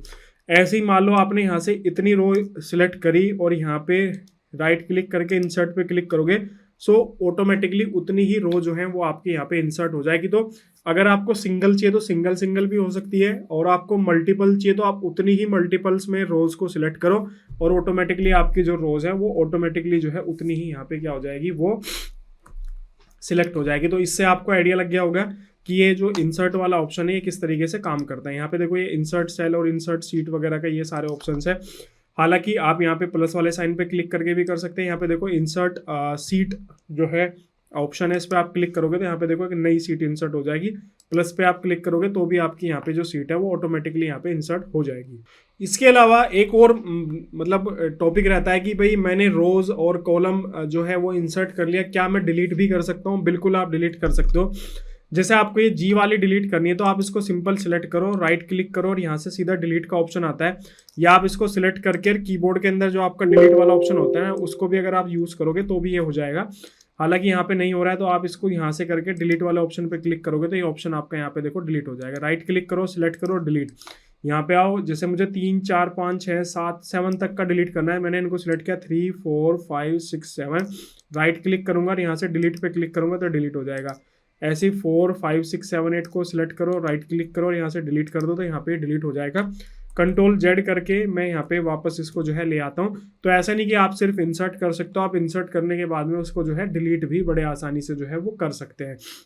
इसके बाद नेक्स्ट एक ऑप्शन आता है यहाँ पे कट कॉपी पेस्ट का। कट कॉपी पेस्ट हम लोग जो है बहुत करते हैं। यहाँ पे जैसे मैं कोई भी नाम लिख लेता हूँ, मैंने लिखा सॉलिट्यूड एजुकेशन, मैंने यहाँ पे सॉलिट्यूड एजुकेशन लिखा, साइज थोड़ा सा यहाँ पे बढ़ा लेते हैं। मैंने इसको सिलेक्ट किया और मैं इसको कॉपी करके कहीं दूसरी जगह पे लेके जाना चाहूँ तो लेने जाना चाहता हूँ, तो मैं यहाँ पे क्या करूँगा, इसको सिलेक्ट करूँगा, कंट्रोल सी करूँगा तो ये यहाँ पे देखो कॉपी हो जाएगा। उसके बाद आप किसी भी सेल पे जिस पे भी लेके जाना चाहते हैं वहाँ पे सेल को लेके आओ और कंट्रोल वी प्रेस कर दो, तो यहाँ पे देखो ये ऑटोमेटिकली क्या हो जाएगा, यहाँ पे जो है पेस्ट हो जाएगा। ठीक है, तो इस तरीके से आप किसी भी ऑब्जेक्ट को कंट्रोल सी या कंट्रोल वी जो है वो बड़े आसानी से कर सकते हैं। अभी मैंने यहाँ पे क्या किया कि इसकी जो है ना कॉपी क्रिएट किया है। मैं चाहता हूँ कि इसको मैं यहाँ से कट करके तब लेके जाऊँ, तो यहाँ पे इसको सिलेक्ट करो और करने के बाद में कंट्रोल एक्स करो, कंट्रोल एक्स, और उसके बाद में लाके यहाँ पे पेस्ट कर दो कंट्रोल वी प्रेस करके। सो वो वहाँ से क्या हो जाएगा, डिलीट हो जाएगा। तो या आप सिंपल ऐसे भी कर सकते हो, इसको सिलेक्ट करो, राइट क्लिक करो, यहाँ पे देखो कॉपी का ऑप्शन है, इसको कॉपी पे क्लिक करो, किसी दूसरी सेल को सिलेक्ट करो और वहाँ पे राइट क्लिक करो, और राइट क्लिक करने के बाद यहाँ पे जो पेस्ट वाला ऑप्शन है उस पर क्लिक कर दो, ये पेस्ट हो जाएगा। ठीक है, या आप जो है सिंपल यहाँ से इसको सिलेक्ट करो, राइट क्लिक करो और यहाँ पे कट पे क्लिक करो, ला के दूसरी सेल के अंदर आओ, राइट क्लिक करो और यहाँ पे पेस्ट कर दो, तो यहाँ पे देखो वो पेस्ट हो जाएगा वहाँ से। तो आप बड़े आसानी से कट कॉपी पेस्ट कर सकते हैं, क्योंकि कट कॉपी पेस्ट जो है हमें जो है काफ़ी यूज़ करना पड़ता है। इसके अलावा एक और तरीका है कि मान लो आपको इसको यहाँ पे लेके आना है, सिंपल आप यहाँ पे इक्वल टू प्रेस करो और इसको सिलेक्ट कर लो और एंटर प्रेस कर दो, देखो सेम चीज़ यहाँ पे आ जाएगी। अब ये आई है, लेकिन यहाँ पे कौन सी है, रिप्रेजेंट कर रहा है ये किसको, F6 को ही रिप्रेजेंट कर रहा है। अगर मैं इसको यहाँ से डिलीट कर देता हूँ तो आप देखोगे कि ये डिलीट हो चुका है, लेकिन जो हम लोगों ने ये वाली कॉपी क्रिएट किया था ये डिलीट नहीं हुई है, ये सिर्फ यही डिलीट हुआ है। तो इस तरीके से आप इसको कर सकते हो। कई बार ऐसा होता है कि मान लो मुझे यहाँ पे लेके आना है सॉलिट्यूड एजुकेशन को, मैं इक्वल टू प्रेस करूंगा और वापस से अपनी सीट 2 पे मेरा था, सॉलिट्यूड एजुकेशन को सिलेक्ट किया, एंटर प्रेस करूंगा, तो देखो ये सॉलिट्यूड एजुकेशन उस सीट के अंदर आ गया। लेकिन अगर आप इसको सिलेक्ट करोगे तो यहाँ पे आपको ये सीट 2 का ही रेफरेंस यहाँ पे आपको दिखा रहा है। यहाँ पे देखो क्या बता रहा है, ये आपको बता रहा है कि सीट 2 F6। अगर आप सीट 2 पे जाओगे और यहाँ पे F6 देखोगे कहाँ है, यहाँ पे आप सीट 2 पे आओ, ये रहा मेरा F6। ठीक है, तो आप इस तरीके से एक सीट के डेटा को दूसरी सीट के डेटा पे भी आप बड़े आसानी से जो है वो यूज कर सकते हैं। इसमें कोई भी जो है वो प्रॉब्लम वाली जो है वो बात नहीं है। इसके अलावा यहाँ पे हमारा जो भी होम टैब के अंदर जो बेसिक कॉन्सेप्ट था वो हम लोगों ने यहाँ पे देख लिया। इसके बाद हम लोग चलते हैं यहाँ पे इंसर्ट वाले ऑप्शन पे, और इंसर्ट वाले ऑप्शन पे यहाँ पे आपको ना कुछ और ऑप्शंस जो है वो देखने के लिए मिलेंगे जो कि बेसिक हैं। बेसिक के अंदर पाइवेट टेबल्स वगैरह तो हमारे काफ़ी इंपॉर्टेंट कॉन्सेप्ट है, इनको डिटेल में समझेंगे। चार्ट का भी टॉपिक हमारा काफ़ी इंपॉर्टेंट है, स्लाइसर भी हमारा यहाँ पे काफ़ी इंपॉर्टेंट है। इसके अंदर जो बेसिक कॉन्सेप्ट है वो हमारा ये वाला कॉन्सेप्ट है कि मान लीजिए मुझे कोई इमेजेस वगैरह यहाँ पे इंसर्ट करनी है। सो यहाँ पे देखो पिक्चर का ऑप्शन है, इस पर एरो पे क्लिक करो, प्लेस इन सेल, ठीक है, और प्लेस ओवर सेल, इन दोनों के बीच में डिफरेंस देखते हैं। मैंने यहाँ पे एक सेल लिया, मैं इसको थोड़ा सा बड़ा कर लेता हूँ, ये वाली मेरी सेल है। इस सेल के अंदर मुझे कोई पिक्चर पेस्ट करनी है, तो मैं यहाँ पे आऊँगा, प्लेस इन सेल पे आप क्लिक करोगे तो ये सिर्फ इसी सेल के अंदर आपकी जो है ये पेस्ट होगी। इसके अंदर आप दिस डिवाइस पे आप क्लिक करोगे तो आपके सिस्टम के अंदर जो भी इमेज सेव है वो इमेज आप यहाँ पे लेके आ सकते हो।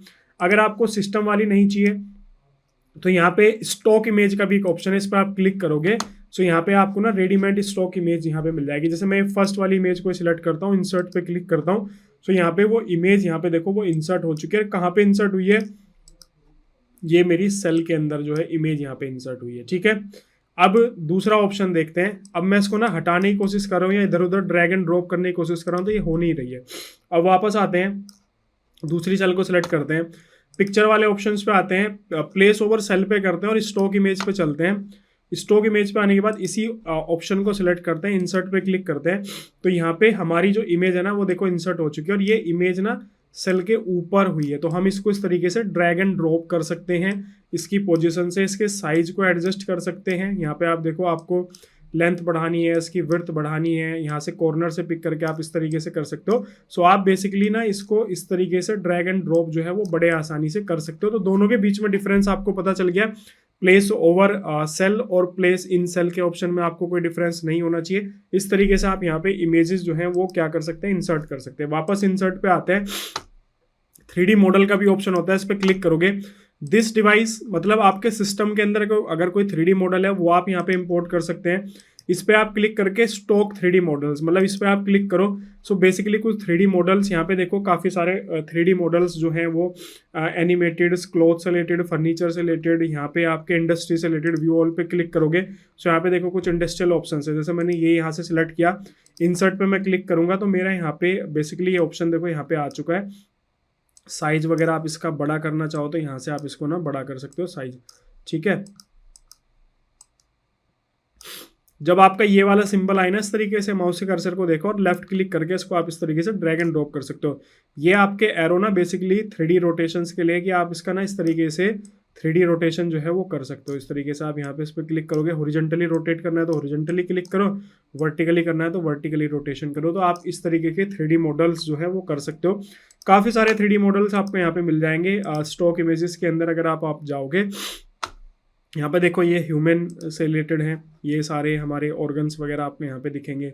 सो ऐसे अगर आप देखोगे तो काफ़ी सारे ऑप्शंस आपको यहाँ पे मिल जाएंगे। इस तरीके से क्लिक करो तो हमारा ये ऑप्शन आपको यहाँ पे बेसिकली देखने के लिए मिल जाएगा। तो आप इस तरीके से इसको रोटेशन की, हमारी किडनी वगैरह है तो इस तरीके से आप इसको जो है देख सकते हो। यहाँ पे अगर आप इस तरीके से भी अलग अलग सेक्शन व्यू भी इसके देख सकते हो कि आपको किस डायरेक्शन से देखना है, तो वो भी ऑप्शंस यहाँ पे अवेलेबल है, आप इनको देख सकते हो। ठीक है, वापस आते हैं इंसर्ट वाले ऑप्शन पे।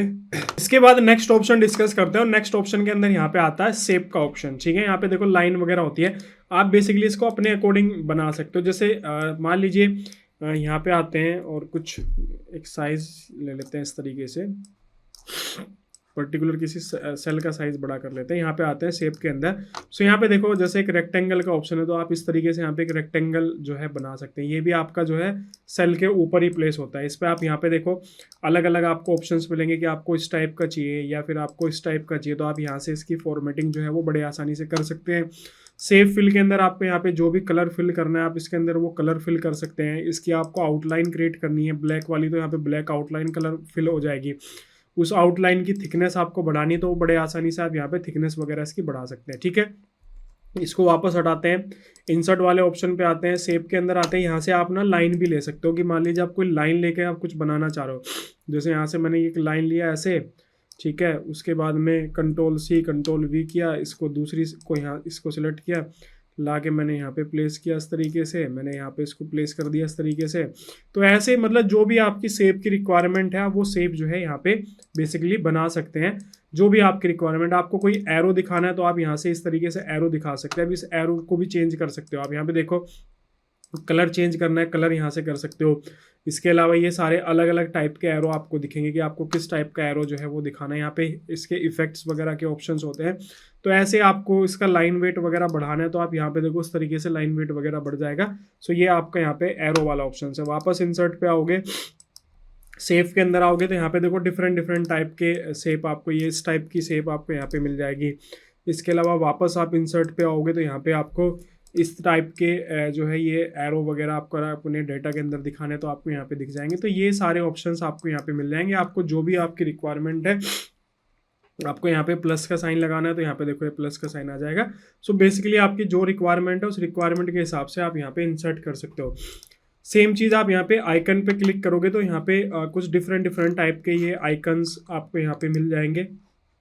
इस टाइप से ये आपको यहाँ पे इस टाइप के आइकन्स मिल जाएंगे, कार्टून प्यूपिल्स आपको मिल जाएंगे। तो जो भी आपकी रिक्वायरमेंट है वो रिक्वायरमेंट के हिसाब से आप यहाँ पे, जैसे मान लो मुझे यही आइकन लगाना है, इंसर्ट पे क्लिक करो, सो ये आइकन देखो यहाँ पे आ जाएगा। ठीक है, सो बेसिकली जब हम डेटा पे काम करते हैं तो वहाँ पे अगर हमारा कुछ डेटा इस टाइप का है कि उस पर हमें आइकन लगाना है तो हम बेसिकली वो आइकन जो है उसके ऊपर लगा सकते हैं। आपको उसका कलर वगैरह चेंज करना है तो वो भी आप यहाँ से जो है चेंज कर सकते हैं। देखो रेड कलर हो गया, यहाँ से आपको ग्रीन करना है तो यहाँ से ग्रीन हो गया।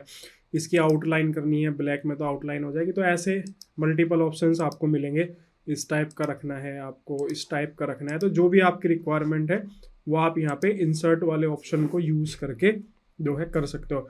इसके अलावा स्मार्ट आर्ट का भी एक ऑप्शन होता है यहाँ पे। इस तरीके से ये हायरार्की वगैरह अगर आपको बनानी है, कोई लिस्ट वगैरह अगर आपको कोई क्रिएट करनी है, ओके पे क्लिक करो। सो यहाँ पे देखो आपको ये इस टाइप के ऑप्शन जो है वो मिल जाएंगे। तो ये भी आगे हम लोग देखेंगे चार्ट वाले ऑप्शन के अंदर। इसके अलावा स्क्रीनशॉट का ऑप्शन है। ठीक है, सो मैं यहाँ पे जो है इस पर क्लिक करता हूँ। सो बेसिकली यहाँ पे देखो क्या होगा कि आपका ना एक स्क्रीनशॉट बेसिकली हो जाएगा। तो मैं यहाँ पे क्लिक किया इतने पोर्शन पे, सो उतने पोर्शन का मेरा जो स्क्रीनशॉट है वो आपको यहाँ पे देखो ये दिख गया होगा। ये मेरा यहाँ पे स्क्रीनशॉट जो है वो आ चुका है। तो आप इस तरीके से बेसिकली जो है स्क्रीनशॉट भी आप यहाँ पे ले सकते हो। ठीक है, इस पर क्लिक करो क्लिपिंग पे। उसके बाद में जब इस तरीके से स्क्रीन हो जाए तो जितने पोर्शन की चाहिए, मान लो मुझे सिर्फ ये वाला पोर्शन चाहिए, तो माउस के कर्सर पे क्लिक करके क्लिक को होल्ड रखना है और इस तरीके से एक रेक्टेंगल बनाना है उतने ही पोर्शन पे, ठीक है। अब बन गया, उसके बाद माउस पर से अपनी उंगली हटा लो। सो यहाँ पे आप देखोगे कि वो इमेज ऑटोमेटिकली आपकी यहाँ पे आ चुकी है। तो आप इस तरीके से इसके अंदर स्क्रीनशॉट भी जो है वो यहाँ पे ले सकते हैं, ठीक है। सो ये हमारा यहाँ पे जो है इंसर्ट वाला ऑप्शन था। आप लोगों ने इसको जो है वो एंजॉय किया होगा, इतना आप प्रैक्टिस करो। उसके बाद हम लोग नेक्स्ट जो है अब फॉर्मूला वाला पार्ट जो है वो डिस्कस करेंगे। तो कुछ बेसिक फॉर्मूला सबसे पहले डिस्कस करेंगे, उसके बाद फिर आगे आगे जैसे जैसे हमारा लेवल बढ़ता जाएगा उसके अकॉर्डिंग हम सारी चीज़ें जो है वो डिस्कस करते हुए चलेंगे। नेक्स्ट पार्ट की तरफ मूव करते हैं और नेक्स्ट पार्ट के अंदर हम लोग डिस्कस करने वाले हैं कुछ बेसिक फॉर्मूलाज के बारे में, क्योंकि जो एक्सेल सॉफ्टवेयर होता है उसके अंदर कैलकुलेशंस भी की जाती हैं और कैलकुलेशन जो है वो विदाउट फॉर्मूला जो है वो पॉसिबल नहीं हो सकती है। मेरे पास में यहाँ पे एक सैम्पल डेटा है जो कि एक ई कॉमर्स कंपनी का डेटा है, जिसके अंदर अगर आप देखोगे डेट ऑफ परचेस है, कस्टमर नेम है, ऑर्डर आईडी है, स्टेट है, सिटी है, प्रोडक्ट है, क्वांटिटी है, प्राइस पर यूनिट है, टोटल सेल है, मोड ऑफ पेमेंट है और यहाँ पे नेक्स्ट जो है वो मेरा यहाँ पे डिलीवरी स्टेटस है। अब इसके अंदर क्या करते हैं कि मान लीजिए मुझे टोटल सेल कैलकुलेट करनी है, तो मैं यहाँ पे क्या करूँगा, सिंपल अपने टोटल सेल वाला जो डेटा है इस डेटा को यहाँ पे सिलेक्ट करूँगा। सिलेक्ट करने के बाद में यहाँ पे आपको देखेगा होम टैब के अंदर एडिटिंग वाले ऑप्शन के अंदर यहाँ पे एक सिंबल बना हुआ है, इस पर आकर आप एरो पे क्लिक करोगे। सो यहाँ पे कुछ बेसिक जो फॉर्मूलाज है वो दिए हैं, जैसे यहाँ पे सम का दिया है, एवरेज, काउंट नंबर, मैक्सिमम या फिर मिनिमम। अब देखो सम करने का एक और तरीका भी है। जब भी आप MS एक्सेल सॉफ्टवेयर के अंदर अगर आप कोई भी कैलकुलेशंस करना चाहते हो तो फॉर्मूला हमेशा इक्वल टू से स्टार्ट होता है। मैंने यहाँ पे इक्वल टू प्रेस किया, इक्वल टू प्रेस करने के बाद में मुझे क्या करना है, यहाँ पे सम करना है। तो मैंने यहाँ पे सम लिखा, यहाँ पे देखो सम वाला फंक्शन आ गया, इस पर आप डबल क्लिक करो, ये सम जो है सिलेक्ट हो जाएगा। इसके बाद अपने डेटा को यहाँ से इस तरीके से सिलेक्ट करो, सिलेक्ट करने के बाद ब्रैकेट क्लोज करो और एंटर प्रेस करो, तो यहाँ पे देखो टोटल सम आ जाएगा। दूसरा तरीका क्या है कि आप इस तरीके से इसको सिलेक्ट करो, यहाँ पे आओ, सम पे क्लिक करो, सो भी आपका यहाँ पे जो सम वाला ऑप्शन है वो यहाँ पे आपका जो है वो आ जाएगा। तो इस तरीके से आप जो है ना जो सम है वो यहाँ पे क्या कर सकते हो, आप कैलकुलेशन जो है इसकी यहाँ पे कर सकते हो, ठीक है। इसके अलावा जैसे मान लो आपको 2 नंबर को सिर्फ ऐसे कैलकुलेट करना है, तो यहाँ पे इक्वल टू लिखो। इक्वल टू लिखने के बाद जैसे आपको 2000 और उसके बाद प्लस का सिंबल दो और यहाँ पे 750 करोगे, एंटर प्रेस करोगे, तो यहाँ पे देखो इस तरीके से भी आप कर सकते हो। या फिर आपको यहाँ पे क्या करना है, इक्वल टू प्रेस करो, 2000 उसके बाद -750 करोगे, एंटर प्रेस करोगे, यहाँ पे देखो आप इस तरीके से कर सकते हो। इसके अलावा जैसे यहाँ पे इक्वल टू किया आपने 5 और उसके बाद में मल्टीप्लाई वाला सिंबल दो, अब मल्टीप्लाई बाय 7 उसके बाद एंटर प्रेस करो, तो यहाँ पे इस तरीके से मल्टीप्लिकेशन भी कर सकते हो। डिवाइड करना इक्वल टू करो और यहाँ पे देखो 400 डिवाइड वाले सिंबल के साथ में और उसको डिवाइड कर दो किसके साथ में, 150 सेलेक्ट करो, एंटर प्रेस करो। सो इस तरीके से आप यहाँ पे बेसिक ऑपरेशंस इस तरीके से परफॉर्म जो है वो कर सकते हैं, ठीक है। इसके बाद में यहाँ पे आपने ये सम वाले फॉर्मूला को यूज करके आपने इसका जो है यहाँ पे सम कर दिया, ठीक है। कई बार ऐसा होता है कि मान लीजिए आपकी कोई ऐसी रिक्वायरमेंट है कि भाई आपको ना एवरेज कैलकुलेट करना है, जैसे कि यहाँ पे क्वांटिटी दी हुई है। ये क्वांटिटी मेरी किस चीज़ की क्वांटिटी दी हुई है कि जो भी हमारे ऑर्डर आए हैं, यहाँ पे टैबलेट का 5 ऑर्डर्स है, हेडफोन्स के 7 है, उसके बाद फिर 9 ऑर्डर्स हैं, 3 ऑर्डर्स है। तो मुझे यहाँ पे मान लीजिए चेक करना है एवरेज ऑर्डर मेरा यहाँ पे क्या है। सो सिंपल आपको देखो इसको सिलेक्ट करना है इस तरीके से और यहाँ पे अगर आप आओगे तो यहाँ पे एवरेज पे क्लिक करोगे।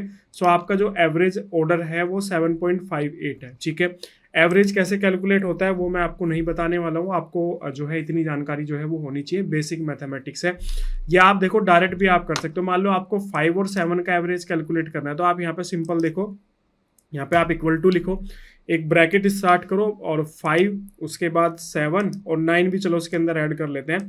उसके बाद में ब्रैकेट को क्लोज करो और उसके बाद डिवाइड करो, किससे, 3 से डिवाइड होगा क्योंकि हम लोगों ने 3 नंबर सेलेक्ट किए हुए हैं। सो 3 डिवाइड करोगे और उसके बाद आप एंटर प्रेस कर दोगे, तो यहाँ पे देखो इसका जो एवरेज है वो 7 आ गया।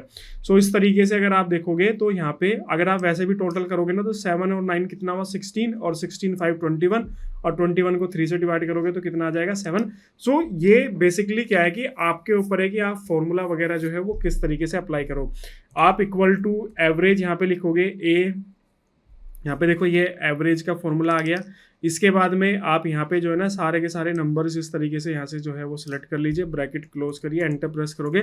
सो भी आप यहाँ पे देखो इस तरीके से भी आप एवरेज जो है वो कैलकुलेशन जो है वो कर सकते हैं। इसके बाद में अगर आप एवरेज के बाद में यहाँ पे नेक्स्ट फंक्शन देखोगे तो काउंट नंबर्स है, ठीक है।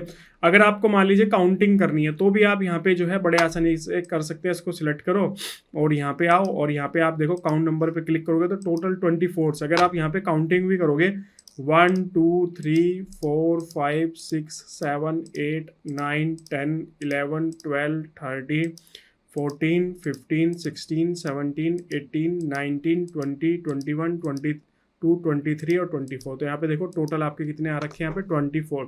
या आप इक्वल टू सिंपल काउंट करके भी आप यहाँ पे डायरेक्ट फॉर्मूला भी लगा सकते हैं, मेरा काउंट। ठीक है, मान लीजिए मैंने ये 3 नंबर सेलेक्ट किए, बस ब्रैकेट क्लोज करो, एंटर प्रेस करो, तो यहाँ पे देखो आपको दिखेगा कि 3 यहाँ पे वैल्यू आपकी आ रही है। तो आप डायरेक्ट यहाँ से भी अपने डेटा के अंदर सिलेक्ट करके फॉर्मूला लगा सकते हो, या आपको किसी अदर सेल के अंदर चाहिए। मान लो मेरी ये एक सीट है, ठीक है, इस सीट के अंदर मुझे यहाँ पे टोटल सेल दिखानी है। अब यहाँ पे मेरे पास डेटा तो है नहीं, तो डेटा मेरा कहाँ से आएगा, डेटा मेरा आएगा इस वाली सीट से। सो मैं यहाँ पे क्या करूँगा, इक्वल टू लिखूंगा, उसके बाद मैं यहाँ पे सम वाले फॉर्मूला को सिलेक्ट करूंगा।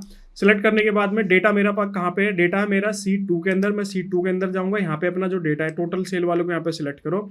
उसके बाद देखो यहाँ पे फॉर्मूला बार के अंदर भी आपका फॉर्मूला आ रहा है, यहाँ पे क्लिक करके ब्रैकेट को क्लोज कर दीजिए और एंटर प्रेस करोगे तो यहाँ पे देखो इस वाली सीट के अंदर भी, तो आप एक सीट का डेटा दूसरी सीट के डेटा के साथ में आप कनेक्ट भी कर सकते हो। जैसे देखो यहाँ पे मैं कोई वैल्यू चेंज करता हूँ, यहाँ पे 1500 है, इसको मैं 2000 करता हूँ, एंटर प्रेस करोगे सो यहाँ पे देखो आपका यहाँ पे भी वैल्यू जो है वो चेंज हो जाएगी। तो ये एक्सेल का सबसे बड़ा बेनिफिट है कि आप इस तरीके से कर सकते हो। इसके अलावा एक और फॉर्मूला है मैक्सिमम एंड मिनिमम। मान लीजिए आपको ये चेक करना है कि सबसे हाईएस्ट सेल जो है वो आपकी कितनी थी। सो यहाँ पे आप इक्वल टू करिए और यहाँ पे लिखिए मैक्स। यहाँ पे देखो मैक्स लिखा, अपने टोटल सेल को यहाँ से सिलेक्ट करिए, उसके बाद ब्रैकेट क्लोज करिए, एंटर करिए, तो आपके देखो 15,000 जो है सबसे हाईएस्ट सेल थी। सो अगर आप इस डेटा के अंदर भी देखोगे तो 15,000 मेरा यहाँ पे है। बाकी अगर आप देखोगे तो सारी की सारी वैल्यू 15,000 से कम है। सेम चीज़ आप यहाँ पे मिनिमम भी कर सकते हो कि आपको मिनिमम चेक करना है कि भाई मिनिमम कितनी थी। यहाँ से आपने इसको सिलेक्ट किया, इसके अलावा सिलेक्ट किया, ब्रैकेट क्लोज किया, एंटर किया, तो सबसे मिनिमम आपकी है, सबसे लोवेस्ट जो सेल है वो 750 है। तो आप क्या कर सकते हो, 750 को यहाँ पे रेड से मार्क कर सकते हो और जो 15,000 है उसको आप यहाँ पे ग्रीन से मार्क कर सकते हो। एक रेफरेंस के तौर पे आपके पास में हो जाएगा, ताकि आपको पता चल सके कि भाई हमारी लोवेस्ट सेल कितनी थी और हमारी हाईएस्ट सेल कितनी थी। तो हमारी लोवेस्ट सेल भी हमें पता है, हाईएस्ट सेल भी पता है। यहाँ से इक्वल टू करके मैं यहाँ से जो है एवरेज भी यहाँ से निकाल सकता हूँ कि भाई हमारी एवरेज सेल कितनी थी। मैंने यहाँ से इसको सिलेक्ट किया, ब्रैकेट क्लोज किया, एंटर किया, तो हमारी एवरेज सेल भी मुझे यहाँ पे जो है पता चल गई। क्लियर। या आप मैक्सिमम आप देखना चाहते हो कि भाई मैक्सिमम कितने आइटम मेरे एक दिन में सेल हुए हैं। सो यहाँ से देखो इसको सिलेक्ट करो और यहाँ पे आओ, इस पर क्लिक करो और मैक्सिमम पे क्लिक करोगे तो 21 सबसे हाईएस्ट था मेरा क्वांटिटी के मामले में। प्राइस अगर आप देखना चाहोगे किस प्रोडक्ट का मेरा हाईएस्ट प्राइस है, तो यहाँ से इसको सिलेक्ट करो, यहाँ पे मैक्सिमम पे क्लिक करो तो देखो 1000 आपका सबसे हाईएस्ट है। सेम आप इसके अंदर ये भी कर सकते हो कि जो हमारी क्वांटिटी है इसके अंदर मिनिमम क्वांटिटी भी आप देख सकते हो। यहाँ पे इसको सिलेक्ट करो, यहाँ पे आओ और इसके अंदर आप मिनिमम पे क्लिक करोगे तो सबसे लोवेस्ट जो हमारा क्वांटिटी गई है वो 1 गई है। तो यहाँ पे देखो ये हमारी सबसे लोवेस्ट जो है वो 1 गई थी। तो ये कुछ बेसिक ऑपरेशंस होते हैं जिसके अंदर आप सम कर सकते हो। इसके अलावा आप जो है एवरेज निकाल सकते हो। एवरेज के अलावा जो है ना आप जो है एवरेज के अलावा आप मैक्सिमम देख सकते हो, आप मिनिमम देख सकते हो। सो ये कुछ फंक्शंस थे, काउंटिंग कर सकते हो आप इस तरीके से।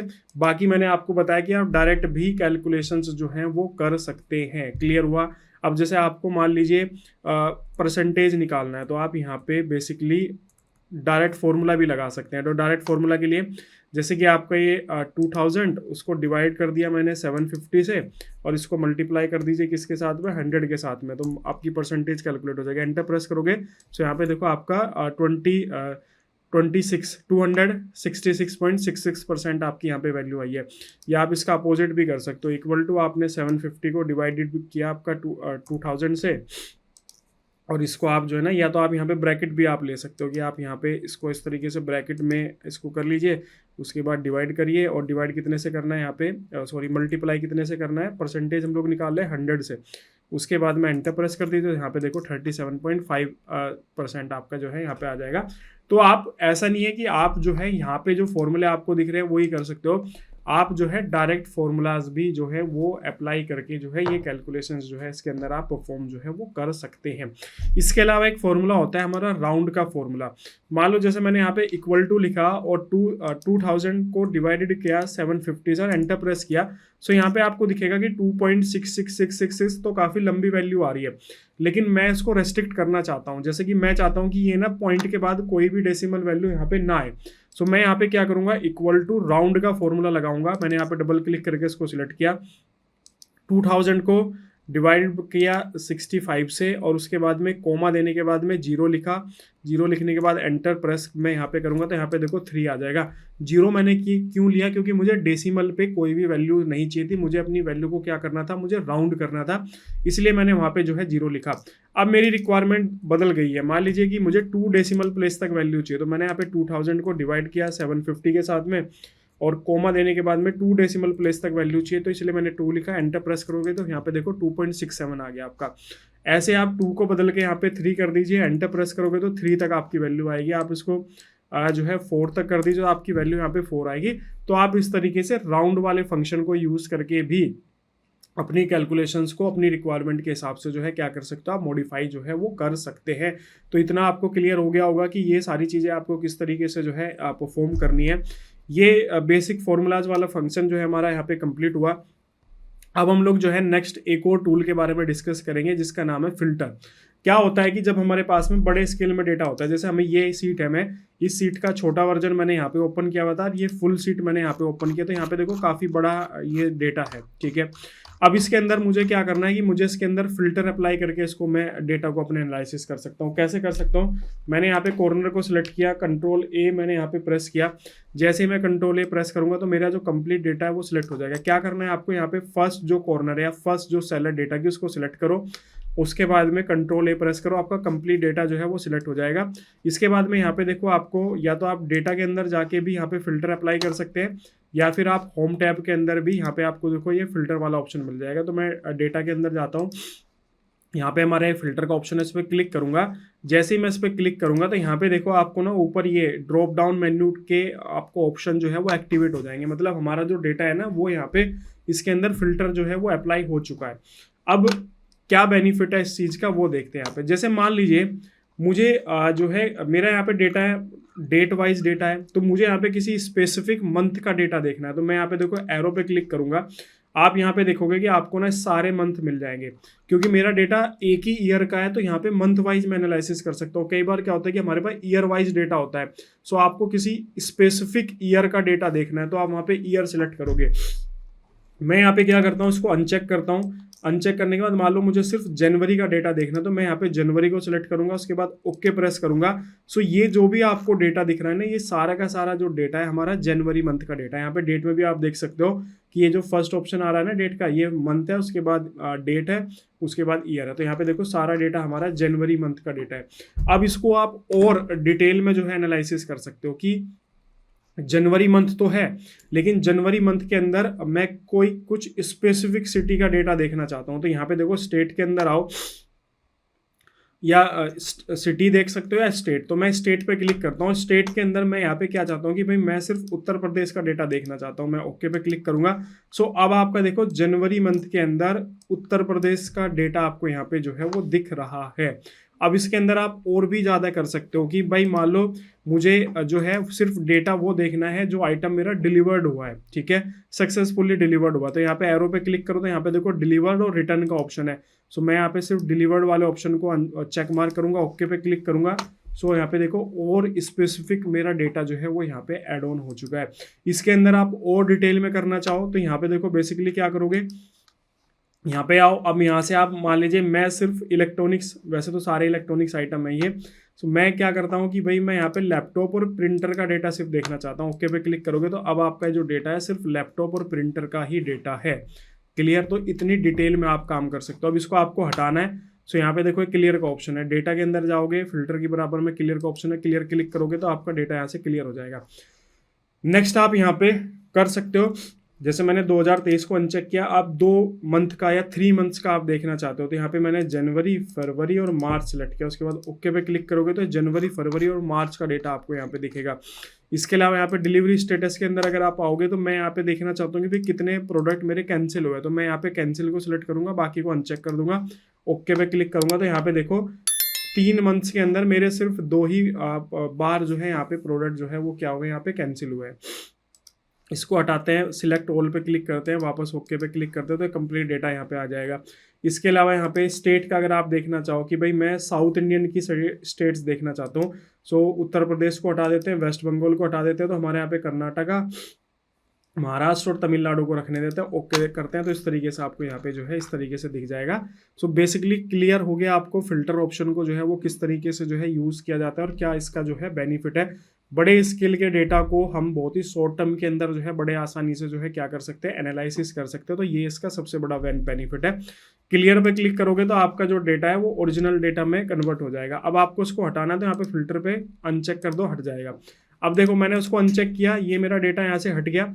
मैं वापस इस पर क्लिक कर रहा हूँ तो यहाँ पे देखो मेरा फिल्टर अप्लाई नहीं हो रहा है क्योंकि मेरा डेटा सेलेक्ट नहीं है। तो सबसे पहले आपको डेटा सेलेक्ट करना पड़ेगा, उसके बाद आपको यहाँ पे फिल्टर पे क्लिक करके अपने फिल्टर को अप्लाई करना पड़ेगा। तो इस तरीके से आप ये बेसिक फॉर्मूला की प्रैक्टिस करो और इसके अलावा आप जो है फिल्टर की जो है वो प्रैक्टिस करो। इसके बाद नेक्स्ट टॉपिक स्टार्ट करेंगे और नेक्स्ट टॉपिक के अंदर हम लोग बात करेंगे लॉजिकल फंक्शंस के बारे में। नेक्स्ट हम लोग लॉजिकल फंक्शन के बारे में बात करेंगे। लॉजिकल फंक्शंस जो होते हैं वो फॉर्मूला ही होते हैं, लेकिन उनको तब अप्लाई किया जाता है जब हमें कोई कंडीशन अप्लाई करनी हो। जैसे अगर अभी यहाँ पे अगर आप देखो टोटल सेल वाले सेक्शन को अगर आप देखो, मुझे अगर अपनी सेल को कैटेगराइज करना हो, कैटेगराइज का मतलब किसी एक फिक्स अमाउंट से ऊपर की जो सेल है उसे गुड कैटेगरी के अंदर लेके आना हो और जो उससे कम की सेल है उसे बैड कैटेगरी के अंदर रखना हो, तो ये मैं लॉजिकल फंक्शन की मदद से कर सकता हूँ। और सबसे ज़्यादा यूज किया जाने वाला जो लॉजिकल फंक्शन है वो है इफ फंक्शन। तो मैं यहाँ पे सिंपल देखो क्या करता हूँ, इक्वल टू लिखूंगा और यहाँ पे इफ लिखूंगा, यहाँ पे ये इफ फंक्शन आ जाएगा। इस पर डबल क्लिक करूंगा। सबसे पहले मुझे क्या देना है, लॉजिकल टेस्ट देना है। मतलब मुझे अपनी वैल्यू, ये मेरी वैल्यू है, मुझे इसको सिलेक्ट करना है। उसके बाद मैं यहाँ पे बेसिकली क्या करना चाहता हूँ कि 10,000 से ऊपर की जो सेल है या 5,000 से ऊपर की जो सेल है वो गुड होएगी और 5,000 से नीचे जो होगी वो बैड होएगी। तो अगर ये वैल्यू मेरी ग्रेटर देन 5,000 है देन यहाँ पे कोमा लगाएंगे। सो मेरा यहाँ पे क्या प्रिंट होना चाहिए, अगर मेरी ये वैल्यू, जो वैल्यू मैंने सिलेक्ट की है ये मेरी 5,000 से ज़्यादा अगर इसकी वैल्यू है तो मेरा यहाँ पे प्रिंट होना चाहिए गुड। मतलब 5,000 से ऊपर की जितनी भी सेल है उसे मैं गुड कैटेगरी के अंदर रखूंगा। अदरवाइज अगर ये वैल्यू मेरी नहीं है, मतलब 5,000 से ऊपर की वैल्यू नहीं है, तो कितनी होगी, 5,000 से नीचे होगी, तो वहां पे मुझे उसको रखना है बैड कैटेगरी के अंदर। ठीक है, तो मैं यहाँ पे सिंपल बैड लिखता हूँ, double inverted coma bracket close. देखो इसको समझो कैसे, क्या कहना चाह रहा है। मुझे अपनी जो मेरी बेसिकली सेल है उसको मुझे 2 कैटेगरी के अंदर डिवाइड करना है, एक गुड कैटेगरी के अंदर, एक बैड कैटेगरी के अंदर। तो 5,000 से ऊपर की जितनी भी मेरी अमाउंट की सेल है वो गुड कैटेगरी के अंदर है, 5,000 से नीचे की जो है वो मेरी बैड कैटेगरी के अंदर है। सो यहाँ पे मैंने लिखा कि भाई जो वैल्यू मैंने सेल की यहाँ पे सिलेक्ट की है वो अगर 5,000 से ऊपर है तो यहाँ पे गुड प्रिंट होना चाहिए, अगर वो वैल्यू 5,000 से नीचे है तो बैड प्रिंट होना चाहिए। यहाँ पे सिंपल एंटर प्रेस करोगे तो यहाँ पे देखो क्या आ रहा है, बैड आ रहा है, क्योंकि मेरी ये वैल्यू जो मैंने सिलेक्ट किया था ये 2,000 है, जो कि लेस देन है कितना, 5,000 से। अगर मैं यहाँ पे डबल क्लिक करता हूँ तो यहाँ पे देखो bad bad bad bad bad bad आ रहा है, क्योंकि कोई भी वैल्यू अगर आप यहाँ पे देखोगे, कोई भी वैल्यू मेरी जो है 5,000 से ऊपर की नहीं है, इसलिए यहाँ पे क्या आ रहा है, यहाँ पे बैड बैड आ रहा है। सिर्फ एक वैल्यू है जो कि 15,000 है, इसलिए यहाँ पे देखो क्या आ रहा है, गुड प्रिंट होके आ रहा है। तो इस तरीके से हम लोग क्या कर सकते हैं, कैटेगराइज कर सकते हैं अपनी वैल्यूज को। आपको इसको और डिटेल में अगर कैटेगराइज करना है, मान लो आपको 2 से ज़्यादा फंक्शन यूज करने हैं, तो आप यहाँ पे इफ एस का यूज कर सकते हो। जैसे मैंने यहाँ पे इक्वल टू किया और यहाँ पे इफ एस अगर मैं लिखूंगा सो ये मुझे यहाँ पे मिल जाएगा, और ये लेटेस्ट वर्जन के अंदर ही ये फॉर्मूला आपको मिलेगा। अगर आप कोई old version MS Excel use कर रहे हैं तो ये फॉर्मूला आपको नहीं मिलने वाला। तो मैं इस पर डबल क्लिक करूंगा, यहाँ पे आप मल्टीपल वैल्यूज दे सकते हैं। जैसे सबसे पहले मैंने ये वैल्यू दिया, ये वैल्यू देने के बाद में मैंने यहाँ पे ग्रेटर देन लिखा 5,000। ठीक है, अगर मेरी कोई भी सेल ग्रेटर देन 5,000 है सो वो क्या है, वेरी गुड है।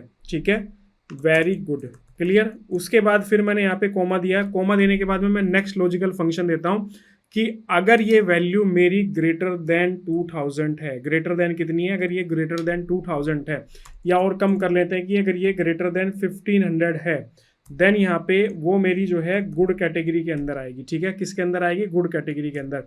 एक और लॉजिकल फंक्शन देते हैं कि अगर ये वैल्यू मेरी लेस देन कितने से है, 1,500 से लेस देन है, तो यहाँ पे हमारी वो बैड कैटेगरी के अंदर आएगी। डबल इन्वर्टेड कोमा क्लोज और यहाँ पे एंटर प्रेस करोगे।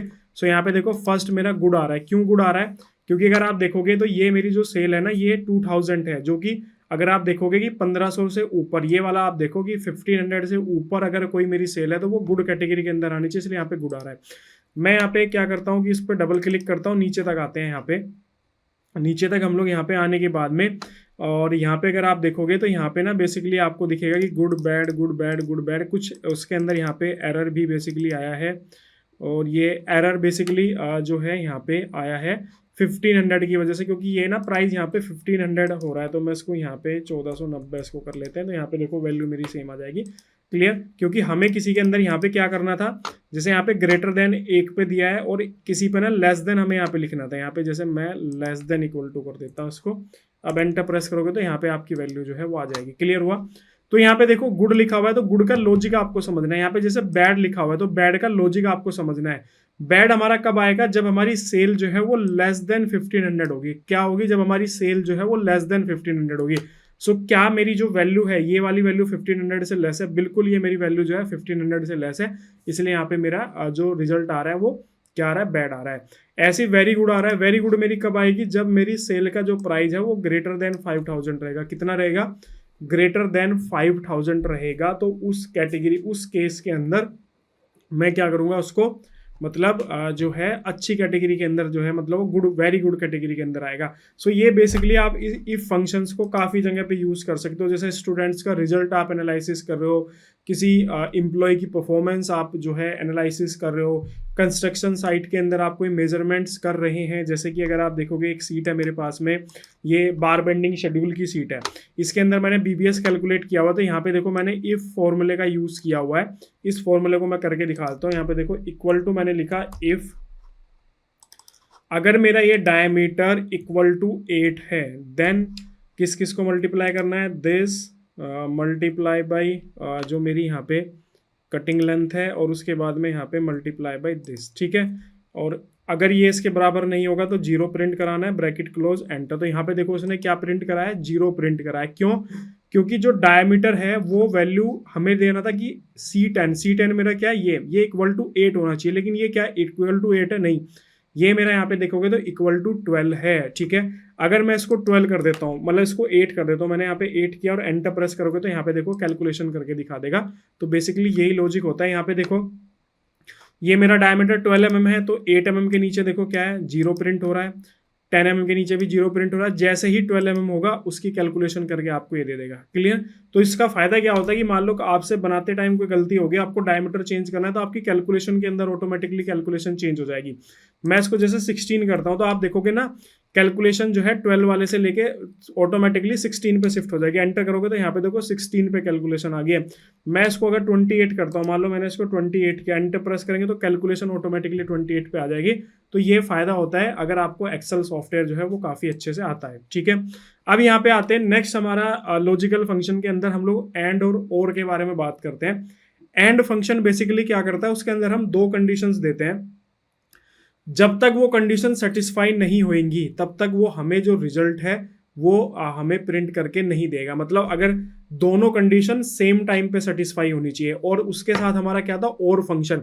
और फंक्शन में से क्या है कि मान लो आपने दो कंडीशन दी, दो में से अगर एक भी सेटिस्फाई हो रही है तो उस केस के अंदर आपका जो है यहाँ पे क्या हो जाएगा, रिजल्ट जो है वो प्रिंट हो जाएगा। मैं इसको यहाँ से हटाता हूँ। आप जो है एंड और फंक्शन को इंडिविजुअली भी यूज कर सकते हो और इफ फंक्शन के साथ भी यूज कर सकते हो। मैं यहाँ पे इक्वल टू इफ फंक्शन के साथ में इसको यूज करा, तो मैंने यहाँ पे इफ लिया, इफ के साथ मैंने यहाँ पे एंड वाला लॉजिक लगाया। लॉजिक लगाने के बाद में यहाँ पे देखो लॉजिकल 1 और लॉजिक 2। सो प्राइस बेसिकली यहाँ पे देखते हैं 400 से लेके और 600 के बीच का प्राइस जो है यहाँ पे रखते हैं कि मेरा जो प्राइस है, मतलब ये वाली जो वैल्यू है ये मेरी ग्रेटर देन इक्वल टू होनी चाहिए 400। ठीक है, उसके बाद में कोमा देंगे और लेस देन कितने से होना चाहिए इसको सिलेक्ट करेंगे और लेस देन इक्वल टू होनी चाहिए मेरी 600। ठीक है, सो अब इसको एंड वाले फंक्शन को यहाँ पे क्लोज कर देंगे।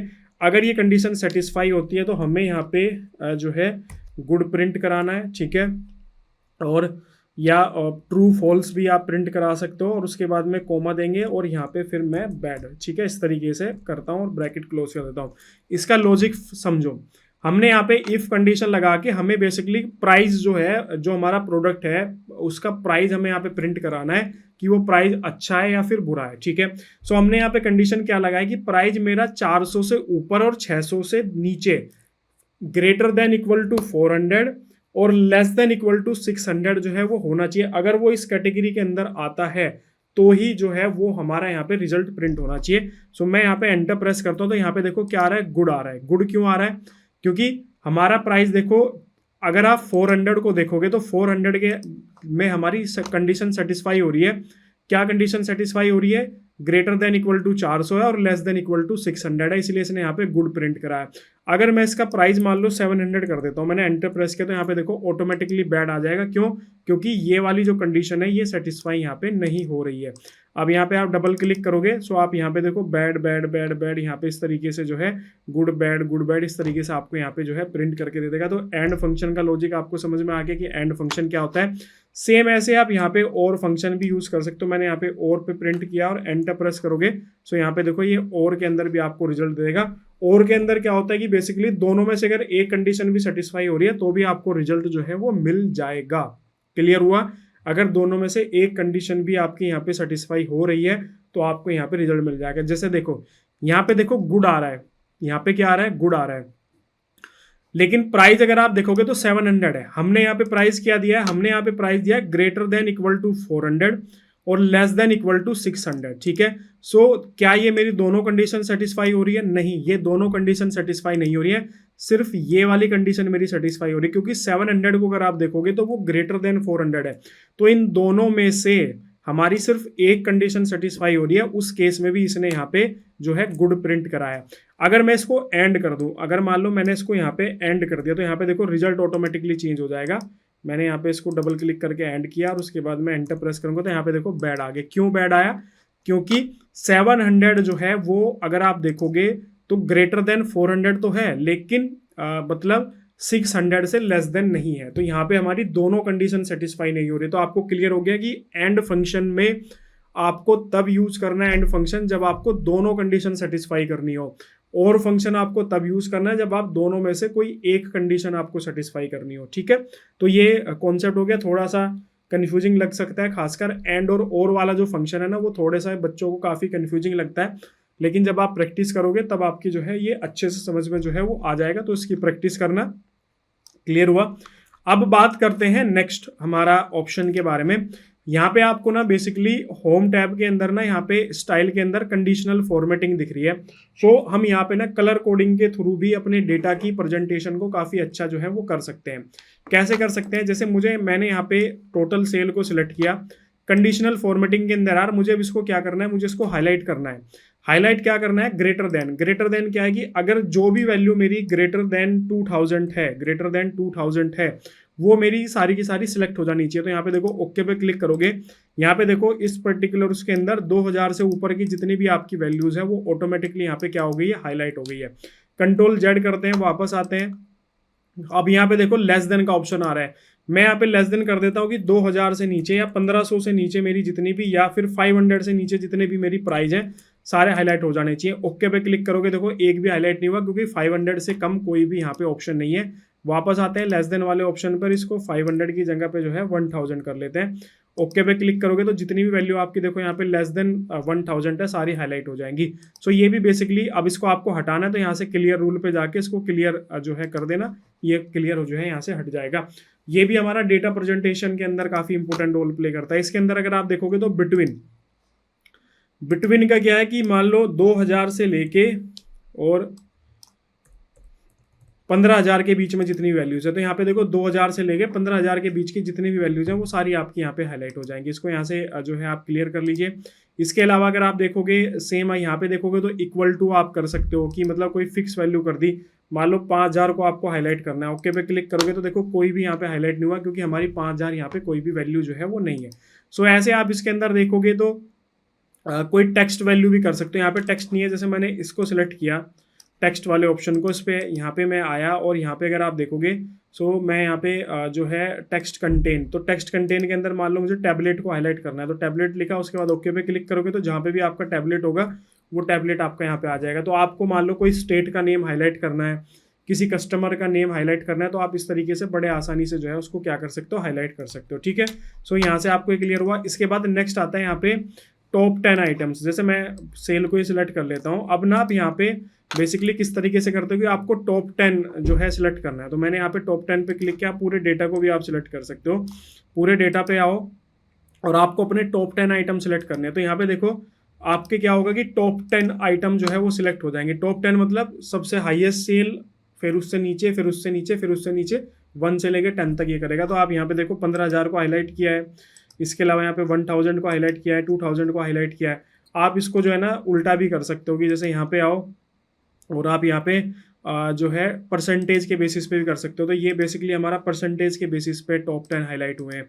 इसके अलावा अगर आप यहाँ पे देखोगे तो बॉटम से टॉप 10 कर सकते हो। तो ये हमारे यहाँ पे बॉटम से टॉप 10 जो है वो हाईलाइट हुए हैं। तो इस तरीके से आपके ऊपर जो भी मतलब रिक्वायरमेंट है, मान लो जैसे सेल के अंदर ही मैं दिखाता हूँ आपको।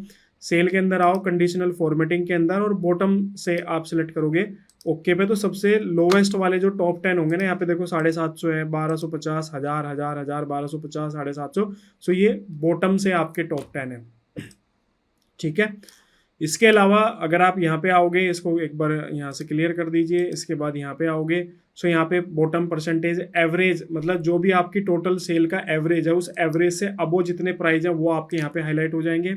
इसके अलावा अगर आप एवरेज से बिलो हाईलाइट करना चाहते हो तो यहाँ पे एवरेज से बिलो, ये देखो एवरेज वैल्यू से बिलो यहाँ पे आपके जो है ये हाईलाइट हो जाएंगे। सो आप यहाँ पे टोटल सेल का एवरेज निकाल के और उससे मैच कर सकते हैं कि डेटा मैच कर रहा है या फिर नहीं कर रहा है। इसके अलावा डेटा बार के में भी यहाँ पे देखो इस तरीके से आप कलर कोडिंग के थ्रू भी आप दिखा सकते हो। तो यहाँ पे क्या होगा, बेसिकली जो सबसे हाईएस्ट वैल्यू होगी उसको ये 100% फिल करेगा। सबसे हाईएस्ट वैल्यू हमारी 15,000 थी, तो यहाँ पे आप देख रहे हो कि इसने इसको 100% फिल किया है। फिर इसके रेफरेंस में ये क्या करेगा, यहाँ पे आपके डेटा को जो है ना कम ज़्यादा दिखाएगा।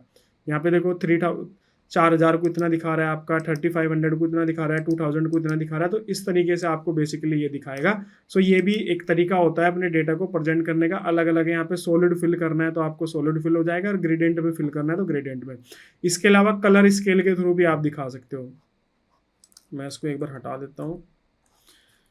कलर कोडिंग के थ्रू भी आप दिखा सकते हो। जैसे कलर स्केल के अंदर आओगे तो यहाँ पे देखो, ठीक है, इस तरीके से। तो ये क्या करेगा, जो सबसे हाईएस्ट वैल्यू है उसको सबसे ज़्यादा डार्क करेगा, और सबसे लोवेस्ट वैल्यू को सबसे कम जो है वो करेगा, कलर फिल करेगा। इस तरीके से आपका यहाँ पे इस तरीके से। तो ये डेटा प्रेजेंटेशन का बेसिकली अलग अलग तरीका होता है। यहाँ पे देखो इसने क्या किया कि सबसे डार्क, सबसे हाईएस्ट वैल्यू को सबसे डार्क कलर फिल किया है। यहाँ पे देखो सबसे डार्क कलर फिल किया है।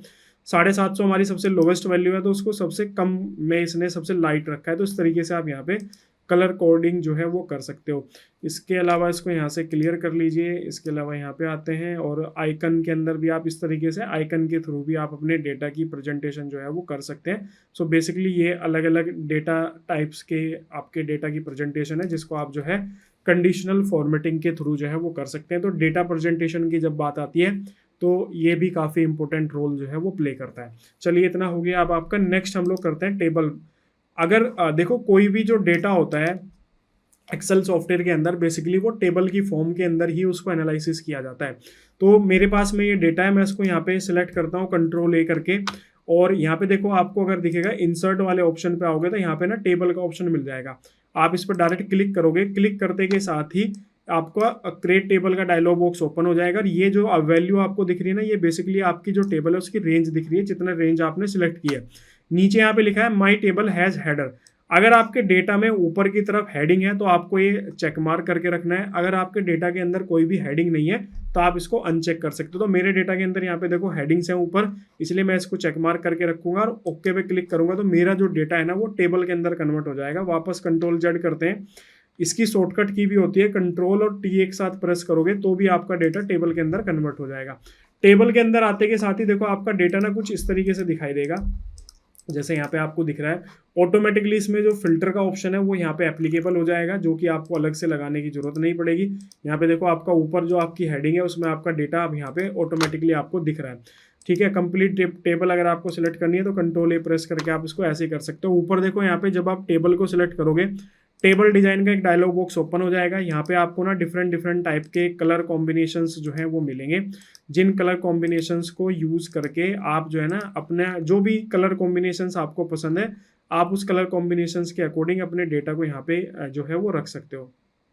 ठीक है, यहाँ पे देखो डिफरेंट डिफरेंट टाइप के जो है कलर कॉम्बिनेशंस है, तो हर एक कलर कॉम्बिनेशंस के अकॉर्डिंग आप यहाँ पे जो है अपने डेटा को जो है रख सकते हैं। तो वो आपकी जो रिक्वायरमेंट है उस रिक्वायरमेंट के हिसाब से आप यहाँ पे कर सकते हो। इसके अलावा अगर आपको यहाँ पे देखो हेडर हटाना है तो ये आप अनचेक कर दोगे, इस पर चेक मार्क करोगे तो आपका हेडर यहाँ पे आ जाएगा। टोटल रोज दिखानी है, नीचे टोटल वाला सेक्शन दिखाना है, इस पर क्लिक कर सकते हो। बैंडेड रोज, ये आपकी हाईलाइटेड रोज हो रही है, इनको हटाना है यहाँ से चेक अनचेक करके कर सकते हो। फर्स्ट कॉलम को हाईलाइट करना है तो यहाँ पे कर सकते हो, लास्ट कॉलम को हाईलाइट करना है तो यहाँ पे कर सकते हो, बैंडेड कॉलम को हाईलाइट्स करना है तो ये मल्टीपल टाइप के ऑप्शन है। फिल्टर को हटाना है या नहीं हटाना है, पे देखो फिल्टर अनचेक कर दोगे तो आपकी टेबल के अंदर से फिल्टर यहाँ पे हट जाएगा। टेबल के अंदर एक इंपॉर्टेंट सेक्शन होता है जो कि होता है यहाँ पे स्लाइसर का। स्लाइसर बेसिकली एक तरीके से फिल्टर ही होता है, लेकिन ये आपकी प्रेजेंटेशन को और बेहतर कर देता है। मान लो मुझे यहाँ पे मैंने स्लाइसर पे क्लिक किया और मैं यहाँ पे क्या करना चाहता हूँ, डेट ऑफ परचेज के अकॉर्डिंग स्लाइसर बनाना चाहता हूँ। मैंने यहाँ पे ओके पे क्लिक किया। सो यहाँ पे आप देखोगे कि डेट ऑफ परचेज के अकॉर्डिंग ना आपका यहाँ पे स्लाइसर बन चुका है। आपके हर एक डेट के अकॉर्डिंग आपको यहाँ पे स्लाइसर जो है वो दिखेगा। सो आप अलग अलग डेटा जो है ना, वो अलग अलग डेट का डेटा आप जो है ना यहाँ पे देख सकते हो।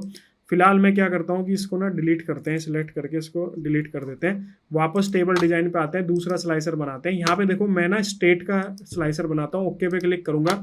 सो अभी मेरे इस डेटा के अंदर क्या है कि सिर्फ कर्नाटका स्टेट है। मैं दूसरा डेटा लेता हूँ, ये थोड़ा बड़ा डेटा है, मतलब सेम ही डेटा है लेकिन इसका बड़ा वाला वर्जन है। कंट्रोल टी प्रेस करके मैंने इसको टेबल के अंदर कन्वर्ट किया। टेबल डिजाइन पे मैं आया, स्लाइसर वाले में ऑप्शन पे गया। स्लाइसर वाले ऑप्शन पे जाने के बाद में मैं यहाँ पे देखो स्ट्रेट वाला ऑप्शन सिलेक्ट करता हूँ। मैंने यहाँ पे ओके पे क्लिक किया। सो यहाँ पे देखो मेरा ना ये एक स्लाइसर बन चुका है। इस तरीके से आप इसको ड्रैग एंड ड्रॉप कर सकते हो। अब आप ना फिल्टर यहाँ पे करने की जरूरत नहीं है। आपको कर्नाटका का डेटा चाहिए, कर्नाटक पे क्लिक करो, ये सारा डेटा आपका कर्नाटका का आ जाएगा। आपको महाराष्ट्र का देखना है, सारा डेटा ऑटोमेटिकली महाराष्ट्र में कन्वर्ट हो जाएगा।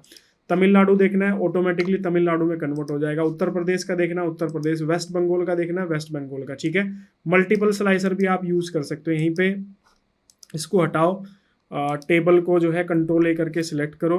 ठीक है, ये आपकी टेबल यहाँ पे सिलेक्ट हो जाएगी। टेबल डिजाइन पे आओ, इंसर्ट स्लाइसर पे आओ और यहाँ पे ना मैं इसके अंदर जो है सिटी का ऑप्शन और ऐड कर देता हूँ। ओके पे क्लिक करोगे तो देखो मेरा एक और स्लाइसर यहाँ पे आ चुका है। ठीक है, सो अभी अगर आप देखोगे तो मैंने यहाँ पे कर्नाटका सिलेक्ट किया, तो कर्नाटका सिलेक्ट करते के साथ ही मेरे यहाँ पे कर्नाटका की जो स्टेट्स हैं, बेंगलुरु, हुबली, मैसूर, ठीक है, ये मेरी स्टेट आ रही है। मैं इसके अंदर भी देख सकता हूँ कि कर्नाटक के अंदर मुझे किसका डेटा देखना है। मुझे सिर्फ बेंगलुरु का डेटा देखना है कर्नाटक के अंदर, या मुझे हुबली का सिर्फ देखना है, या मुझे मैसूर का देखना है, या मुझे दो स्टेट एक साथ करने। तो यहाँ पे देखो इसको चेक मार्क करो, चेक मार्क पे क्लिक करके इसको यहाँ से सिलेक्ट करके आप एक साथ मल्टीपल सेलेक्ट कर सकते हो। मैंने कर्नाटक और महाराष्ट्र सेलेक्ट किया।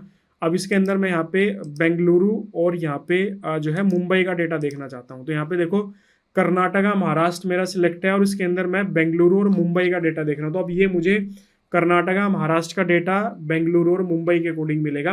आप इसके अंदर और भी ज़्यादा कर सकते हो। टेबल को सिलेक्ट करो, टेबल डिजाइन पे आओ, इंसर्ट स्लाइसर पे जाओगे।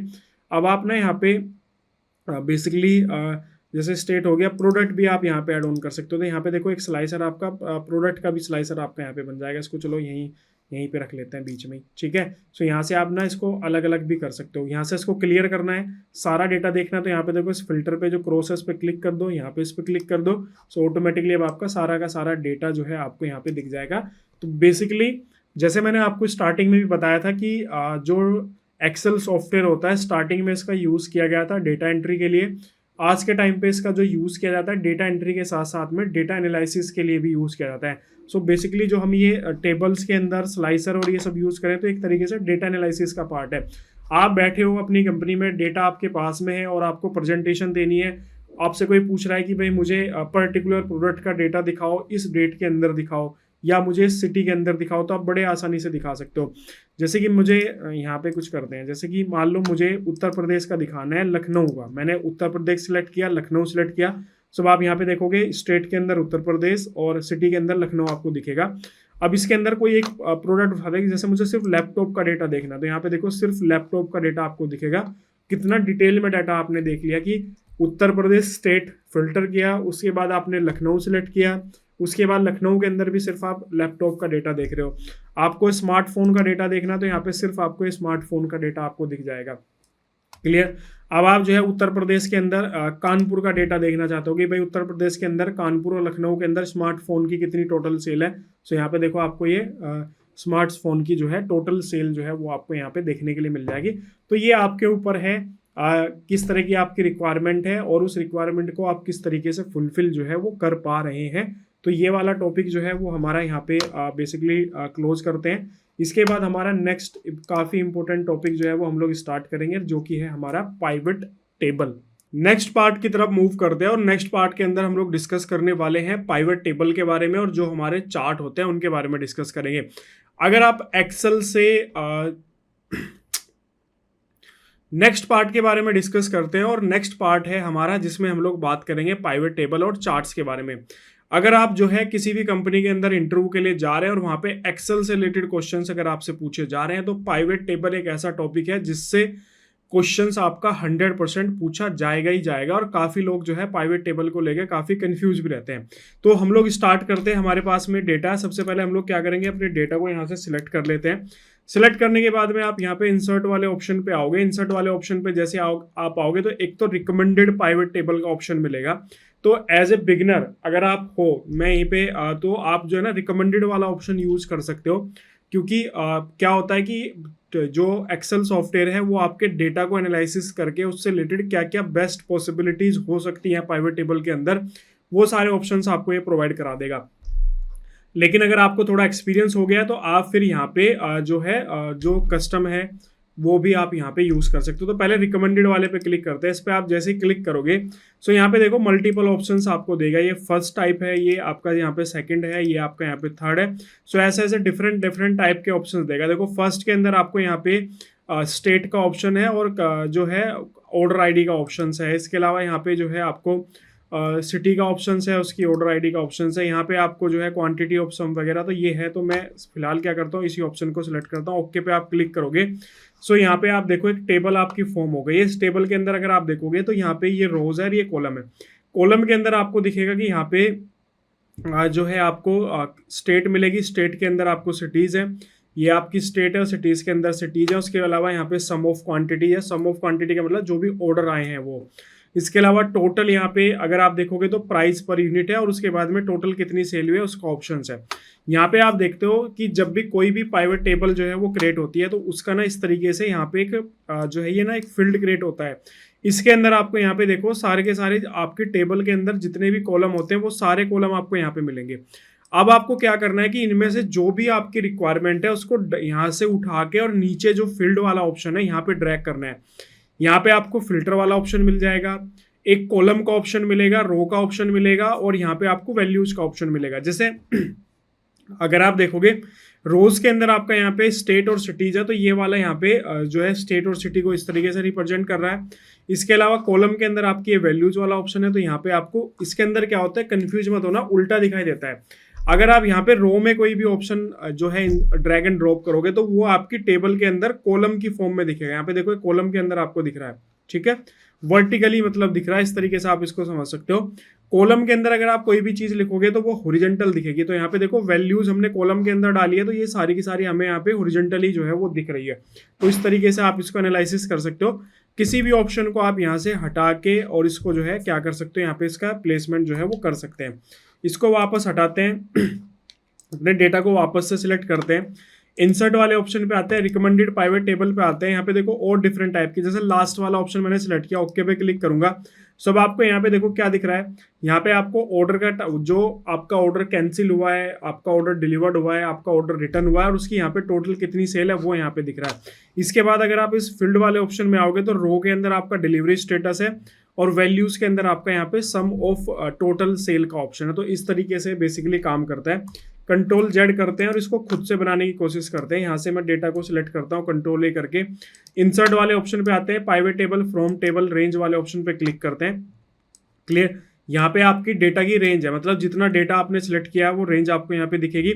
इसके अलावा न्यू वर्कशीट, मतलब न्यू वर्कशीट का मतलब ये है कि अगर आप इस ऑप्शन को चेक मार्क करके रखते हो तो जो आपकी पाइवट टेबल बनेगी वो एक नई वर्कशीट पे बनेगी। और अगर आप एग्जिस्टिंग पे करते हो तो इसी डेटा के साथ ही आपकी पाइवट टेबल क्रिएट हो जाएगी। तो अगर मेरा तो यही पर्सनल सजेशन है कि न्यू वर्कशीट पे जाके अपनी टेबल क्रिएट करो, ज़्यादा अच्छा रहेगा, क्योंकि यहाँ पे ऑलरेडी डाटा है और इतना साइड में स्पेस भी नहीं है कि हम यहाँ पे टेबल भी क्रिएट कर सके, तो काफ़ी कंजेस्टेड हो सकता है। इसलिए न्यू वर्कशीट ऑप्शन को रखो और ओके पे क्लिक करो। आप देखो यहाँ पे हमारी ना टेबल क्रिएट हो चुकी है। अभी ये ब्लैंक है, यहाँ पे देखो टेबल हमारी ब्लैंक है, यहाँ पे फील्ड आ चुके हैं। फील्ड के अंदर हम अब एक्सपेरिमेंट करके देखते हैं। जैसे कि मैं क्या करता हूँ, यहाँ पे स्टेट वाले ऑप्शन को यहाँ पे रोज पे लेके आता हूँ। यहाँ पे देखो आपको कर्नाटका, महाराष्ट्र, स्टेट, तमिलनाडु इस तरीके से दिखेगा। इसके अलावा अगर आप देखोगे यहाँ पे जो मेरा प्रोडक्ट है उसको कॉलम के अंदर लेके आता हूँ। यहाँ पे देखो आपको ये प्रोडक्ट कॉलम के अंदर आ गए हैं, ठीक है। इसके अलावा ठीक है, आप ना इसको इस तरीके से भी समझ सकते हो। जैसे मैंने यहाँ पे प्रोडक्ट को कॉलम के अंदर डाला तो यहाँ पे देखो ये ये पोर्शन किस चीज को रिप्रेजेंट कर रहा है, ये पोर्शन रिप्रेजेंट कर रहा है कॉलम को। सो फर्स्ट कॉलम का नाम आपका यहाँ पे क्या है, कैमरा। सेकंड कॉलम क्या है, हेड। उसके अलावा हेडफोन्स है, लैपटॉप है, मॉनिटर है, इस तरीके से। और ये आपकी रोज को रिप्रेजेंट करता है एक्सेल के अंदर। सो इसलिए यहाँ पे देखो ये आपकी कर्नाटका महाराष्ट्र यहाँ पे रोज पे शो हो रही है। इसके अलावा टोटल सेल को मैं यहाँ पे वैल्यूज पे ड्रैग एंड ड्रॉप करूंगा, तो यहाँ पे देखो अब हमारी एक टेबल बन चुकी है, जिस टेबल के अंदर मैं यहाँ पे क्या देख सकता हूँ, मैं यहाँ पे स्टेट वाइज हर एक आइटम की सेल देख सकता हूँ। इसके अलावा टोटल सेल भी देख सकता हूँ मैं। यहाँ पे देखो कर्नाटका की टोटल सेल आपको यहाँ पे दिख रही है कितनी है, महाराष्ट्र की जो मेरी टोटल सेल है वो आपको यहाँ पे दिख रही है, तमिलनाडु की आपकी टोटल सेल जो है वो यहाँ पे दिख रही है, उत्तर प्रदेश की टोटल सेल आपको यहाँ पे दिख रही है, वेस्ट बंगाल की टोटल सेल आपको यहाँ पे दिख रही है। क्लियर हुआ। इसके अलावा आप यहाँ पे सिटी भी रोज के अंदर लाके ड्रैग एंड ड्रॉप कर सकते हो। तो इस तरीके का ऑप्शन कुछ आपको दिख जाएगा कि मतलब अब आप जो है ना अपनी टेबल को और डिटेल में एनालिसिस कर सकते हो। यहाँ पे कर्नाटका के अंदर बेंगलुरु, हुबली, मैसूर है।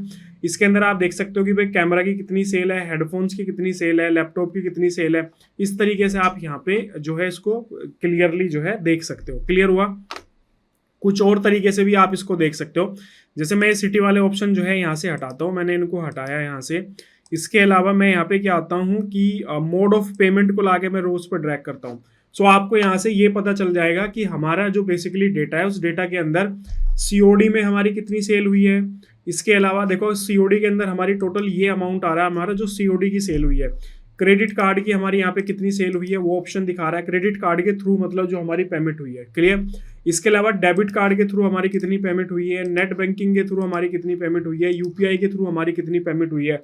इसके अलावा आप देखोगे तो हर एक ऑप्शन का अलग अलग है। जैसे कैश ऑन डिलीवरी, कैमरा की कितनी सेल है, हेडफोन्स की, लैपटॉप की, monitor, prime printer, smartphone, smart watch, tablet. So इस तरीके से आप जो है ना अलग अलग आइटम की अलग अलग चीज़ें भी यहाँ पे जो है बेसिकली क्या कर सकते हो, देख सकते हो। इसके अलावा डिलीवरी स्टेटस भी अगर आपको यहाँ पे ऐड ऑन करना है तो आप यहाँ पे डिलीवरी स्टेटस भी ऐड ऑन कर सकते हैं कि भाई सीओडी के अंदर अगर आप देखोगे तो कितनी टोटल अमाउंट की जो हमारी सेल है वो कैंसिल हुई है। जैसे ऑर्डर करते हैं ना हम लोग ई कॉमर्स पर, उसको कैंसिल कर देते हैं। सो यहाँ पे देखो सिर्फ इतना सा अमाउंट है जो हमारे यहाँ पे कैंसिल हुआ है। इसके अलावा डिलीवरी के अंदर आप देखोगे तो डिलीवर जो है वो इतनी सेल हुई है और रिटर्न के अंदर हमारी जो है वो इतनी सेल हुई है। ठीक है। रिटर्न का मतलब ये सेल तो हमारी हुई नहीं है तो पैसा हमारा यहाँ पे वापस आ गया। इस तरीके से आप देखोगे तो क्रेडिट कार्ड के अंदर आपको दिखेगा, डेबिट कार्ड के अंदर दिखेगा। तो बेसिकली कहने का पर्पज ये है कि आप इसको जो है ना बड़े आसानी से इस तरीके से एनालिसिस कर सकते हो। आप फिल्टर वाले ऑप्शन को भी यूज कर सकते हो। जैसे कि मैं स्टेट को फिल्टर के अंदर लाके ड्रैग एंड ड्रॉप कर देता हूँ, तो यहाँ पे देखो एक फिल्टर बन चुका है। इस पर अगर आप एरो पे क्लिक करोगे तो आप यहाँ पे कर्नाटका, महाराष्ट्र, जैसे मुझे कर्नाटका देखना है, कर्नाटका पे सिलेक्ट करूंगा, ओके पे क्लिक करूंगा तो अब ये मेरा सारा का सारा डेटा जो है कर्नाटका का दिखेगा। ऐसे ही मैं महाराष्ट्र का देखना चाहता हूँ, ओके पे क्लिक करूंगा तो यहाँ पे सिर्फ महाराष्ट्र का डेटा मुझे दिखेगा।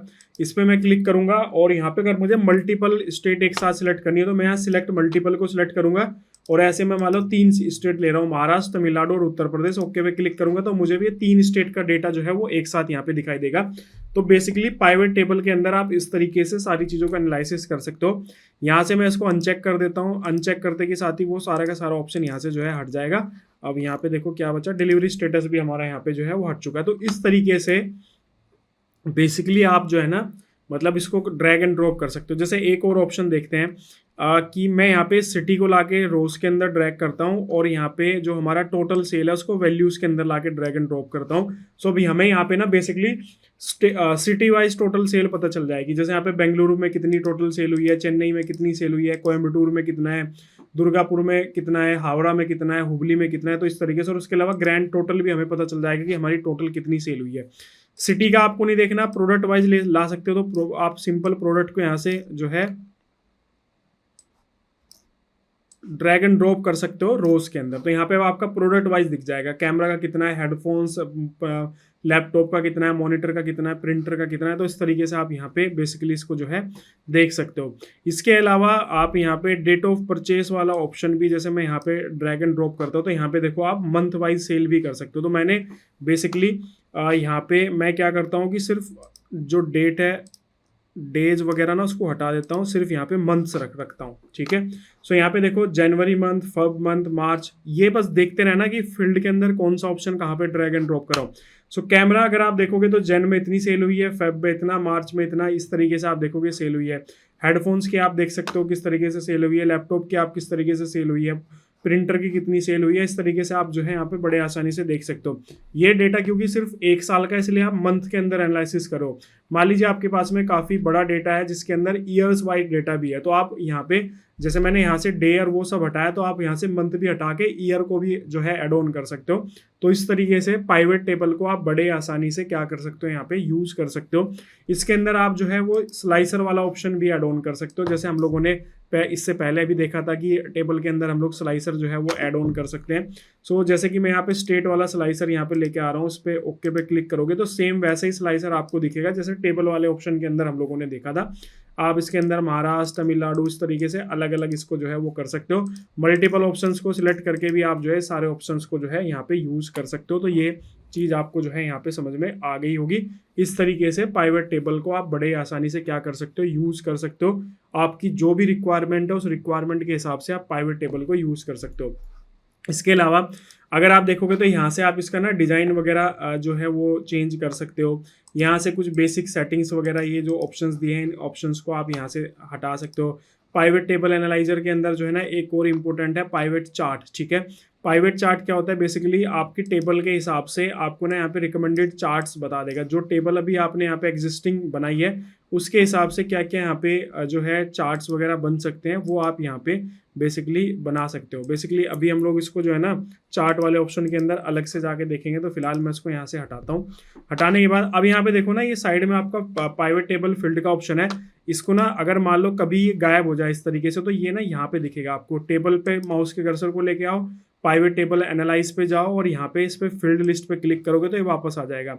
इसमें से आप जो है ना ये जो है ऑप्शंस यहाँ पे जो दिख रहे हैं ना, ये देखो यहाँ से ऑप्शंस आप हटा सकते हो, लगा सकते हो। तो इस तरीके से ये छोटी मोटी बेसिक सी सेटिंग्स थी जो आप कर सकते हो। तो इस तरीके से अलग अलग ऑप्शंस को ड्रैग एंड ड्रॉप करके देखना, अलग अलग सेक्शन के अंदर, किसी को फिल्टर के अंदर ड्रैग एंड ड्रॉप करना, किसी को कॉलम के अंदर ड्रैग एंड ड्रॉप करना, किसी को रोज के अंदर करके देखना। तो इस तरीके से अगर आप करके देखोगे तो हो जाएगा। और एक चीज ध्यान रखना, वैल्यूज के अंदर वो ही कॉलम, वो ही सेक्शन ड्रैग एंड ड्रॉप करना जिसमें न्यूमेरिकल वैल्यूज हो, ठीक है। सो न्यूमेरिकल वैल्यूज हमारी कहाँ कहाँ पे है, टोटल सेल के अंदर है, प्राइस पर यूनिट के अंदर है। इसके अलावा अगर आप देखोगे तो हमारी न्यूमेरिकल वैल्यूज जो है वो क्वांटिटी के अंदर है। तो सिर्फ न्यूमेरिकल वैल्यूज ही यहाँ पे ड्रैग एंड ड्रॉप करना। वापस आते हैं अपने डेटा के ऊपर। तो ये हमारा डेटा है, इसको मैं यहाँ से सिलेक्ट करता हूँ कंट्रोल ए प्रेस करके, और यहाँ पे चलते हैं इंसर्ट वाले ऑप्शन पे। इंसर्ट वाले ऑप्शन पे ना यहाँ पे चार्ट वाला ऑप्शन है, ठीक है। सो यहाँ पे ना मल्टीपल टाइप के चार्ट होते हैं। चार्ट बेसिकली क्या करते हैं कि एक हॉरिजॉन्टल एक्सिस होती है जिसको एक्स एक्सिस बोलते हैं, एक वाई एक्सिस होती है जिसमें हमारा कुछ डेटा हमारा एक्स एक्सिस पे रहता है, कुछ डेटा हमारा वाई एक्सिस पे रहता है। तो बेसिकली क्या होता है कि ग्राफिकल रिप्रेजेंटेशन के थ्रू हमें डेटा जो है वो शो होता है। क्लियर। अब यहाँ पे देखो रिकमेंडेड चार्ट पे अगेन क्या करता है कि जैसे आप अपने डेटा को सिलेक्ट करोगे तो एक्सेल क्या करता है कि आपके डेटा को इंटरनली एनालिसिस करके और उससे रिलेटेड कौन कौन से चार्ट जो है उस, देखो हर चार्ट जो है आपके डेटा के हिसाब से नहीं है।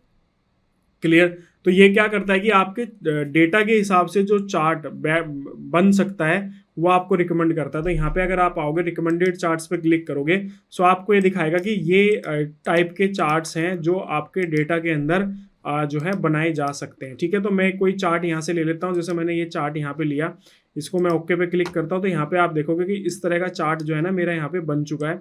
और ये चार्ट बेसिकली क्या दिखा रहा है, मैंने क्या बताया था, एक हॉरिजॉन्टल एक्सिस होती है, एक वर्टिकल एक्सिस होती है।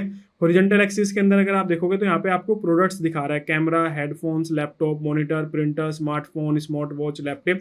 वर्टिकल में आपको यहाँ पे सम ऑफ टोटल सेल दिखा रहा है। सो यहाँ पे ऑप्शन भी दिया है, यहाँ पे देखो सम ऑफ टोटल सेल, मतलब ये जो वर्टिकल वैल्यू है आपका सम ऑफ टोटल सेल है। हॉरिजॉन्टल के अंदर आपको यहाँ पे जो है प्रोडक्ट दिख रहे हैं। ये जो वर्टिकल ऑप्शंस हैं बेसिकली ये आपकी सेल को रिप्रेजेंट कर रहे हैं।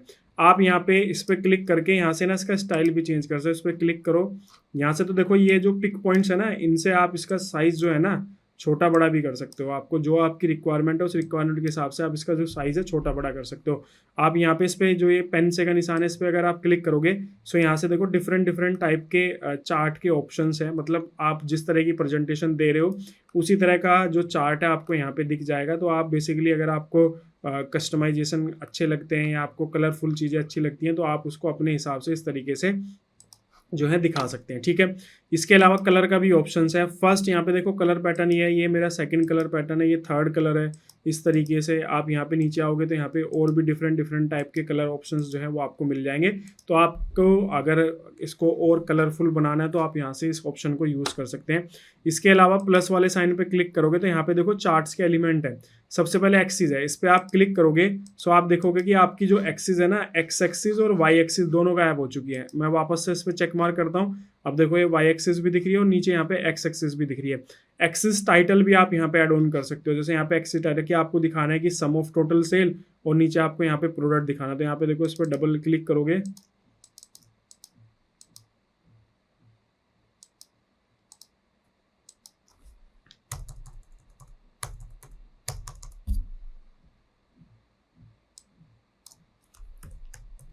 सम ऑफ टोटल सेल, ठीक है। तो यहाँ पे देखो सम ऑफ टोटल सेल आ चुका है। नीचे एक्सिस वाले उस पर ऑप्शन पे क्लिक करोगे, इसको सिलेक्ट करो और यहाँ पे प्रोडक्ट, ठीक है। सो नीचे आपको प्रोडक्ट, और इस तरीके से वापस आओ प्लस वाले साइन पे।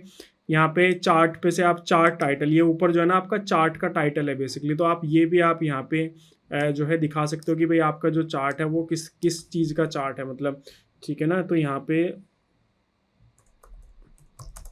टोटल सेल प्रोडक्ट वाइज, ठीक है।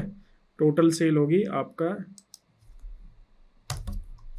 Product wise. तो इस तरीके से जो भी मतलब आपकी रिक्वायरमेंट है आप उसको यहाँ पे जो है लिख सकते हैं। प्लस पे क्लिक करोगे, यहाँ से डाटा टेबल भी आप दिखाना चाहो तो नीचे यहाँ पे देखो टेबल की फॉर्म में भी डेटा दिख जाएगा। इसको हटाना चाहो, एरर बार अगर कुछ एरर वगैरह है तो वो भी दिखाना चाहो। ग्रिड लाइंस, जो चार्ट के अंदर ग्रिड लाइंस है वो यहाँ से लगा सकते हो, हटा सकते हो। लीजेंड्स वगैरह यहाँ पे दिखा सकते हो। तो ऐसे बहुत सारे ऑप्शन है। ये ट्रेंड लाइन है आपकी, तो ट्रेंड लाइन बेसिकली क्या दिखा रही है कि हमारी जो सेल है वो डाउन हुई है। अगर हम कैमरा से टैबलेट की तरफ जा रहे हैं तो इस तरीके से आप जो है ना ये एवरेज प्राइस के अकॉर्डिंग जो है बेसिकली ये कैलकुलेट करता है। सो इस तरीके से आपको यहाँ पे मल्टीपल ऑप्शंस जो है वो मिल जाएंगे। वापस आते हैं, डेटा को सिलेक्ट करते हैं, देखते हैं, और यहाँ पे जो है हमारा इंसर्ट वाले ऑप्शन पे चलते हैं। रिकमेंडेड चार्ट पे अगर आप जाओगे सो यहाँ पे दूसरे टाइप का चार्ट आपको दिख रहा है। इसके अलावा यहाँ पे थर्ड टाइप का चार्ट है। इसके अलावा एक और यहाँ पे जो है चार्ट दिख रहा है। इसके अलावा ये एक और चार्ट है।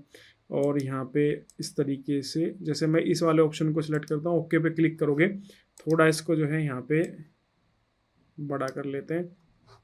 क्लियर।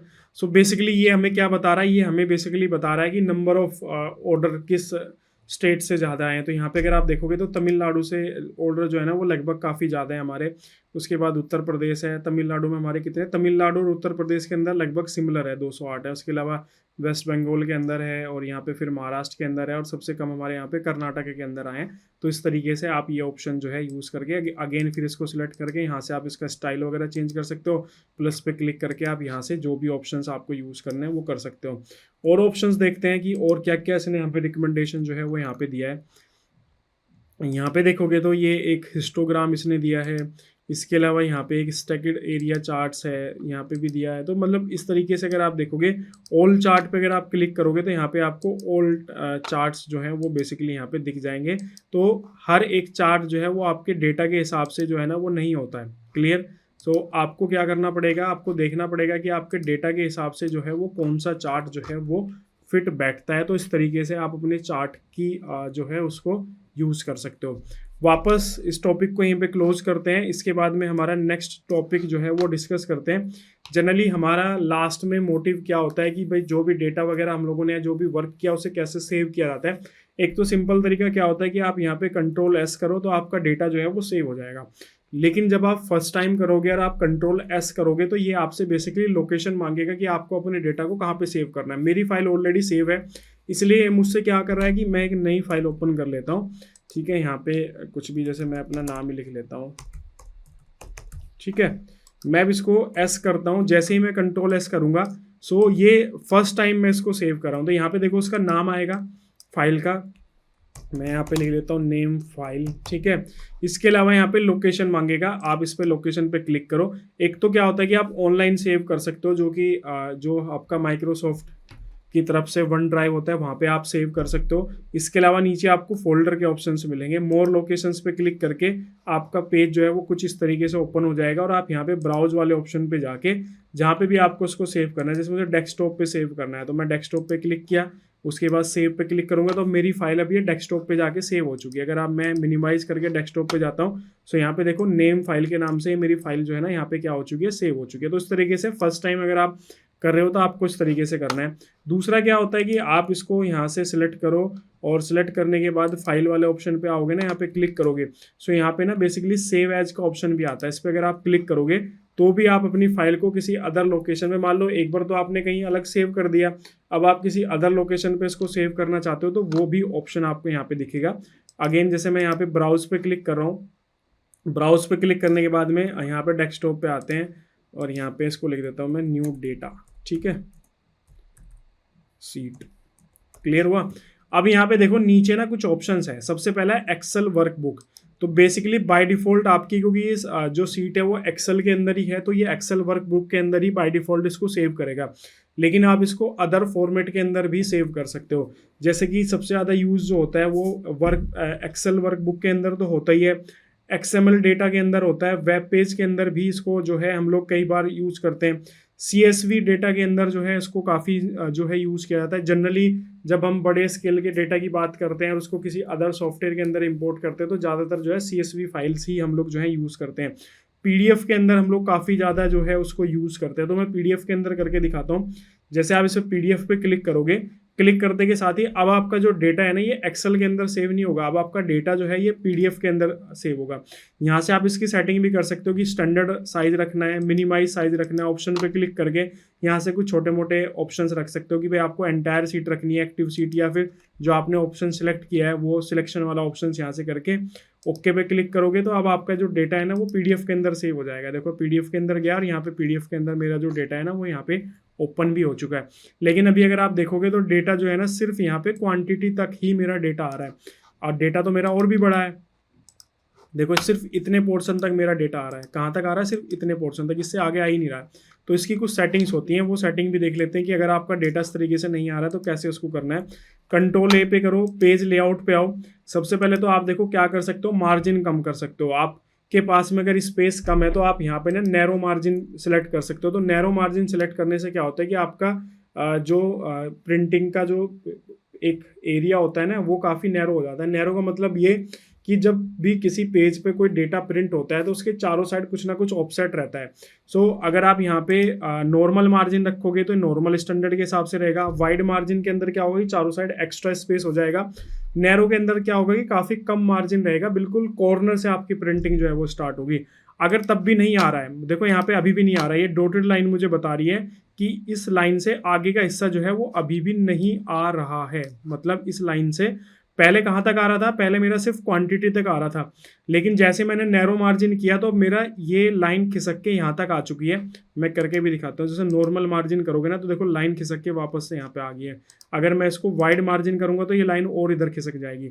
सो नैरो पे क्लिक करते ही लाइन मेरी यहाँ पे आ गई। तो लाइन बेसिकली ये बता रही है कि इस लाइन से लेफ्ट साइड का जो हिस्सा है वो आपका प्रिंटिंग पेज पे आएगा और राइट साइड का जो हिस्सा है वो प्रिंटिंग पे उस पर नहीं आएगा, वो नेक्स्ट पेज पे प्रिंट होएगा। अब आप नेक्स्ट यहाँ से क्या कर सकते हो, इसका ओरिएंटेशन चेंज कर सकते हो। जैसे मैंने यहाँ से लैंडस्केप किया, करते के साथ ही अभी देखो यहाँ पे ये मोड ऑफ पेमेंट तक आ चुका है। डिलीवरी स्टेटस जो है वो मेरा अभी भी यहाँ पे नहीं आ रहा है, ठीक है। इसके अलावा आप यहाँ से पेपर साइज चेंज कर सकते हो कि मान लो भाई A4 पेपर पे आप सेट करना चाह रहे हो तो A4 पे नहीं आ रहा। देखो मैंने जैसे यहाँ पे A4 किया, सो यहाँ पे देखो ये लास्ट तक आ चुका है, ठीक है। सो अभी आप पेपर साइज भी चेंज कर सकते हो। तो फर्स्ट देखो क्या किया हम लोगों ने, सबसे पहले तो हम लोगों ने मार्जिन सेट करके देखा। उसके अलावा हम लोगों ने पोर्टेंट के अलावा लैंडस्केप किया। हमने यहाँ पे साइज चेंज करके देखा। तो अब मैं इसको यहाँ पे कंट्रोल S करता हूँ या कंट्रोल P भी आप कर सकते हो, ठीक है। कंट्रोल P के अंदर भी अगर आप आओगे यहाँ पे तो बेसिकली जो है सेव एज पे आते हैं, ब्राउज वाले ऑप्शन पे जाते हैं और यहाँ पे जो है डेस्कटॉप पे जाते हैं और यहाँ पे न्यू डेटा सीट PDF और वर्कबुक को यहाँ पे हम लोग PDF सेलेक्ट कर लेते हैं। मिनिमाइज साइज इसका ले लेते हैं, सेव पे क्लिक करते हैं, सेव यस पे क्लिक करेंगे क्योंकि ऑलरेडी वो फाइल थी। अब यहाँ पे देखो, आप इस वाली सीट को देखो, इसके अंदर हमारा डेटा नहीं आ रहा था कंप्लीट, और यहाँ पे आप देखोगे तो हमारा जो डेटा है ना वो कंप्लीट डेटा आ रहा है। तो इस तरीके से आप यहाँ पे जो साइजेस वगैरह हैं वो यहाँ पे क्या कर सकते हो, एडजस्ट कर सकते हो। प्रिंटिंग पे अगर आप इसको देना चाहो, कंट्रोल P प्रेस करते के साथ ये प्रिंटिंग वाला पेज आपका ओपन हो जाएगा। यहाँ पे आप इस पर क्लिक करके आपका प्रिंटर जो भी है, तो यहाँ पे जैसे मेरा प्रिंटर जो है यहाँ पे ऑप्शन शो नहीं कर रहा है, क्योंकि कोई भी प्रिंटर अभी मैंने इसके अंदर ऐड नहीं किया। तो यहाँ पे बेसिकली क्या करेगा कि जो भी प्रिंटर आपका अवेलेबल होगा वो प्रिंटर ऑप्शन जो है आपको यहाँ पे दिखाई देगा। तो आपको बेसिकली प्रिंटर ऑप्शन सिलेक्ट कर लेना है। इसके अलावा यहाँ पे ना सेटिंग का ऑप्शन होता है। पहला तो होगा कि print active seat. Print active seat का मतलब क्या है, आपने देखा होगा नीचे सीट 1, सीट 2, सीट 3, सीट 4 इस तरीके से। तो अगर आप यहाँ पे क्या करोगे प्रिंट एक्टिव सीट, तो मान लो आपने सीट 2 ओपन किया हुआ था, तो सीट 2 पे जितना भी डेटा होगा ये सारे डेटा को प्रिंट कर देगा।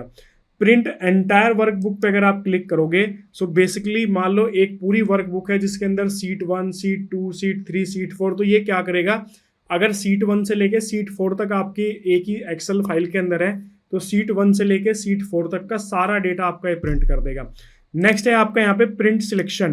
प्रिंट सिलेक्शन के अंदर आपको सिर्फ वो ही डेटा प्रिंट करेगा जो डेटा आपने क्या किया होगा, सिलेक्ट किया होगा। तो अभी हम लोगों ने देखो, मैंने सिर्फ यही डेटा यहाँ पे सिलेक्ट किया हुआ है जो मुझे यहाँ पे अवेलेबल है। मैंने देखो इतना डेटा सिलेक्ट किया हुआ है। सो यहाँ पे ये प्रिंट भी बेसिकली अगर मैं प्रिंट सिलेक्शन पे करूंगा तो मेरा वही डेटा यहाँ पे दिखाएगा। आप देखो यहाँ पे मुझे वही डेटा दिखा रहा है जो डेटा मैंने यहाँ पे क्या किया है, सिलेक्ट किया हुआ है। ठीक है, अब आप यहाँ पे पेजेस भी दे सकते हो कि मान लो जैसे यहाँ पे 33 पेजेस हैं, सो मैं यहाँ पे 1 से लेके 10 पेज तक सिर्फ जो है वो करना चाहता हूँ। तो आप यहाँ से सिर्फ आपके यहाँ पे 1 से लेके 10 तक ही आपके होंगे, या कई बार ऐसा होता है कि हम लोग फ्रंट का पेज छोड़ना चाहते हैं, इस तरीके से तो आप यहाँ पे बेसिकली कर सकते हो। इसके अलावा आपको यहाँ पे जो है ना नेक्स्ट ऑप्शन दिखेगा कोलेटेड का। तो ये बेसिकली क्या करता है, मान लो आपने कोई प्रिंट दिया और प्रिंट देने के बाद में आपको उसकी मल्टीपल कॉपीज चाहिए।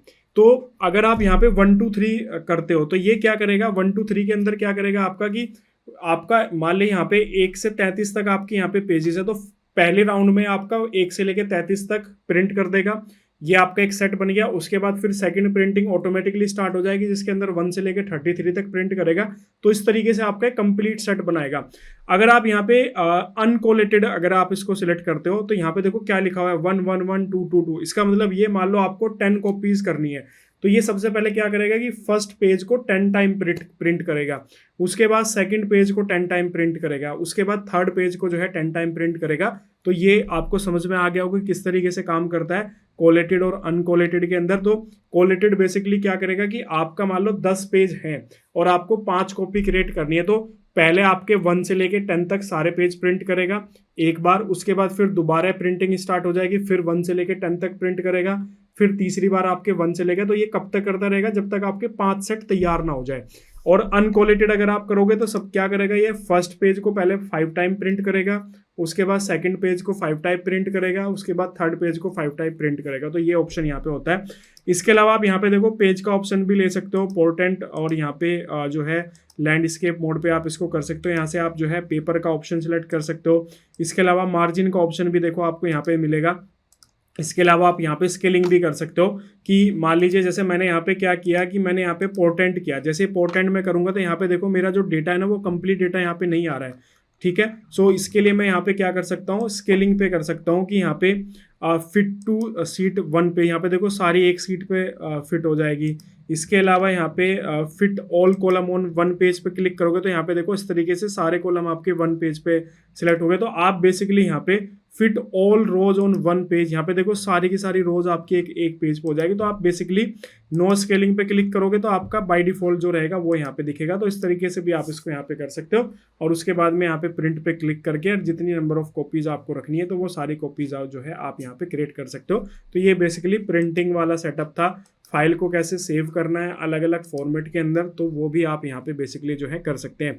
देखो एक्सेल सॉफ्टवेयर काफ़ी बड़ा सॉफ्टवेयर है और किसी एक सिंगल वीडियो के अंदर एक्सेल सॉफ्टवेयर को कवर कर पाना बिल्कुल भी पॉसिबल नहीं है। लेकिन एज ए बिगिनर, मतलब अगर मैं अपनी स्टार्टिंग कर रहा हूँ, मुझे एक्सेल सॉफ्टवेयर के अंदर ABCD भी नहीं आती है, तो ये वीडियो इतनी सफिशेंट है कि आपके अंदर बेसिक टू मीडियम लेवल तक की एक्सपर्टीज जो है वो डेवलप हो जाएंगी एक्सेल सॉफ्टवेयर के अंदर। और अगर आपको एक्सपर्टीज इसके अंदर बननी है कि भाई मुझे एक्सपर्ट बनना है, डेटा एनालिस्ट बनना है, या फिर मुझे रेगुलर जो है बड़े स्केल के डेटाबेस के ऊपर वर्क करना है, तो फिर आप हमारे जो एक्सेल का कोर्सेज है वो आप ज्वाइन कर सकते हैं। लिंक आपको हमारी वीडियो के डिस्क्रिप्शन में मिल जाएगा, जाके आप वहाँ पे उसको ज्वाइन कर सकते हैं। वहाँ पे डिटेल में पढ़ाया है। इस कोर्स के अंदर हमने मेन चीज़ें कवर करने की कोशिश की है इस पर्टिकुलर वीडियो के अंदर, ताकि आपके बेसिक फंडामेंटल जो है वो क्लियर हो सके। सो वीडियो को क्लोज करने से पहले आपको मोटा मोटी चीज़ें एक बार रिवाइज करा देते हैं। सबसे पहले हम लोगों ने यहाँ पे होम टैब के बारे में डिस्कस किया था, जिसमें हम लोगों ने कट कॉपी पेस्ट सीखा था। बेसिक जो फॉर्मेटिंग होती है टेक्स्ट की, कि उसका कलर कैसे चेंज किया जाता है, उसका फॉन्ट कैसे चेंज किया जाता है, उसका साइज कैसे चेंज किया जाता है, वो हम लोगों ने देखा। जो सेल के अंदर हमारे टेक्स्ट होते हैं उसके अलाइनमेंट्स के बारे में डिस्कस किया। इसके अलावा कोई भी रोज कॉलम वगैरह कैसे इंसर्ट होती है, वो सारी चीज़ें हम लोगों ने देखी। कंडीशनल फॉर्मेटिंग के बारे में हम लोगों ने डिस्कस किया। इसके अलावा बेसिक फॉर्मूलाज हम लोगों ने डिस्कस किए, जिसके अंदर सम, एवरेज, काउंट, मैक्सिमम, मिनिमम देखा। परसेंटेज वगैरह कैसे कैलकुलेट होती है वो हम लोगों ने डिस्कस किया। इसके अलावा हम लोगों ने यहाँ पे जो है फिल्टर वाले ऑप्शन को डिस्कस किया। फिल्टर ऑप्शन कैसे हमारे डेटा एनालिसिस के अंदर जो है वो हेल्प करता है और हम कैसे अपने डेटा को फिल्टर कर सकते हैं। इसके अलावा हम लोगों ने लॉजिकल फंक्शंस देखा। लॉजिकल फंक्शंस के अंदर हम लोगों ने इफ फंक्शन को देखा, एंड फंक्शन देखा, और फंक्शन देखा। ये तीनों फंक्शन ऐसे फंक्शन हैं जो कि सबसे ज़्यादा जो है वाइडली यूज़ किए जाते हैं। इसके अलावा इंसर्ट के अंदर आप लोगों को पता है कि हम लोगों ने यहाँ पे पाइवट टेबल के बारे में डिस्कस किया, टेबल के बारे में डिस्कस किया, इलिस्ट्रेशंस के बारे में डिस्कस किया। यहाँ पे चार्ट्स हम लोगों ने देखे कि पाइवट टेबल्स के अंदर जो रिकमेंडेड चार्ट्स होते हैं वो हम लोग कैसे जो है डिस्कस कर चुके, मतलब देखा उसके बारे में। ड्रॉ पैनल के अंदर इतना कुछ नहीं था, ये सिंपल बस यहाँ पे अगर आपको कुछ चीज़ें ड्रॉ करनी है तो वही ऑप्शन आपका यहाँ पे, इसके अलावा इसका कोई भी और मीनिंग यहाँ पे नहीं है। पेज लेआउट के अंदर हम लोगों ने देखा कि कैसे हम अपने पेज के अंदर डेटा को एडजस्ट कर सकते हैं, अलग अलग फॉर्मेट के अंदर कैसे अपनी फाइल सेव कर सकते हैं, अपनी फाइल को जो है वो क्या कर सकते हैं यहाँ पे प्रिंटिंग जो है उसकी यहाँ पे कर सकते हैं। फॉर्मूला के अंदर सारे फॉर्मूलाज हम लोगों ने जो है डिस्कस किए। डेटा के अंदर हम लोगों ने यहाँ पे फिल्टर ऑप्शंस को यूज़ किया, जो कि हमारे लिए सबसे ज़्यादा इंपॉर्टेंट था। बाकी और कोई भी टूल्स जो है, इसके अलावा व्यू के अंदर हम लोगों ने ये बेसिक चीज़ें, सेटिंग्स जो है वो पेज से रिलेटेड जो है वो देखी थी। सो ऑलमोस्ट जो मेन चीज़ होती हैं एक एक्सेल सॉफ्टवेयर को, एक बिगिनर को जो रिक्वायरमेंट होती है, वो सारी चीज़ें इस कोर्स के अंदर हम लोगों ने कवर किया। आप हमारे इस इनिशिएटिव को किस तरीके से देखते हैं हमें अप्रिशिएट कीजिए, कमेंट सेक्शन में ज़रूर बताना। इस वीडियो से रिलेटेड कोई डाउट है तो वो भी आप बता सकते हो। बाकी आने वाले टाइम में और हम क्या आपके लिए नया ला सकते हैं, तो उससे रिलेटेड भी आप कोई सजेशन देना चाहें, नीचे दिए गए नंबर पे आप हमें कॉल कर सकते हैं। इसके अलावा आप कमेंट सेक्शन में कमेंट भी कर सकते हैं। बाकी अगर आप डिटेल में सारी चीज़ें सीखना चाहते हो, हमारा मोबाइल एप्लीकेशन का जो लिंक है सॉलिट्यूड एजुकेशन, वो वीडियो के डिस्क्रिप्शन में अवेलेबल है, जाके उसको डाउनलोड करिए और डिटेल में जो भी कोर्स आपको सीखना है वो सीख सकते हैं। तो इस वीडियो को यहीं पे क्लोज करते हैं। ओके, आप सभी को हमारी तरफ से happy Diwali. Okay, thank you.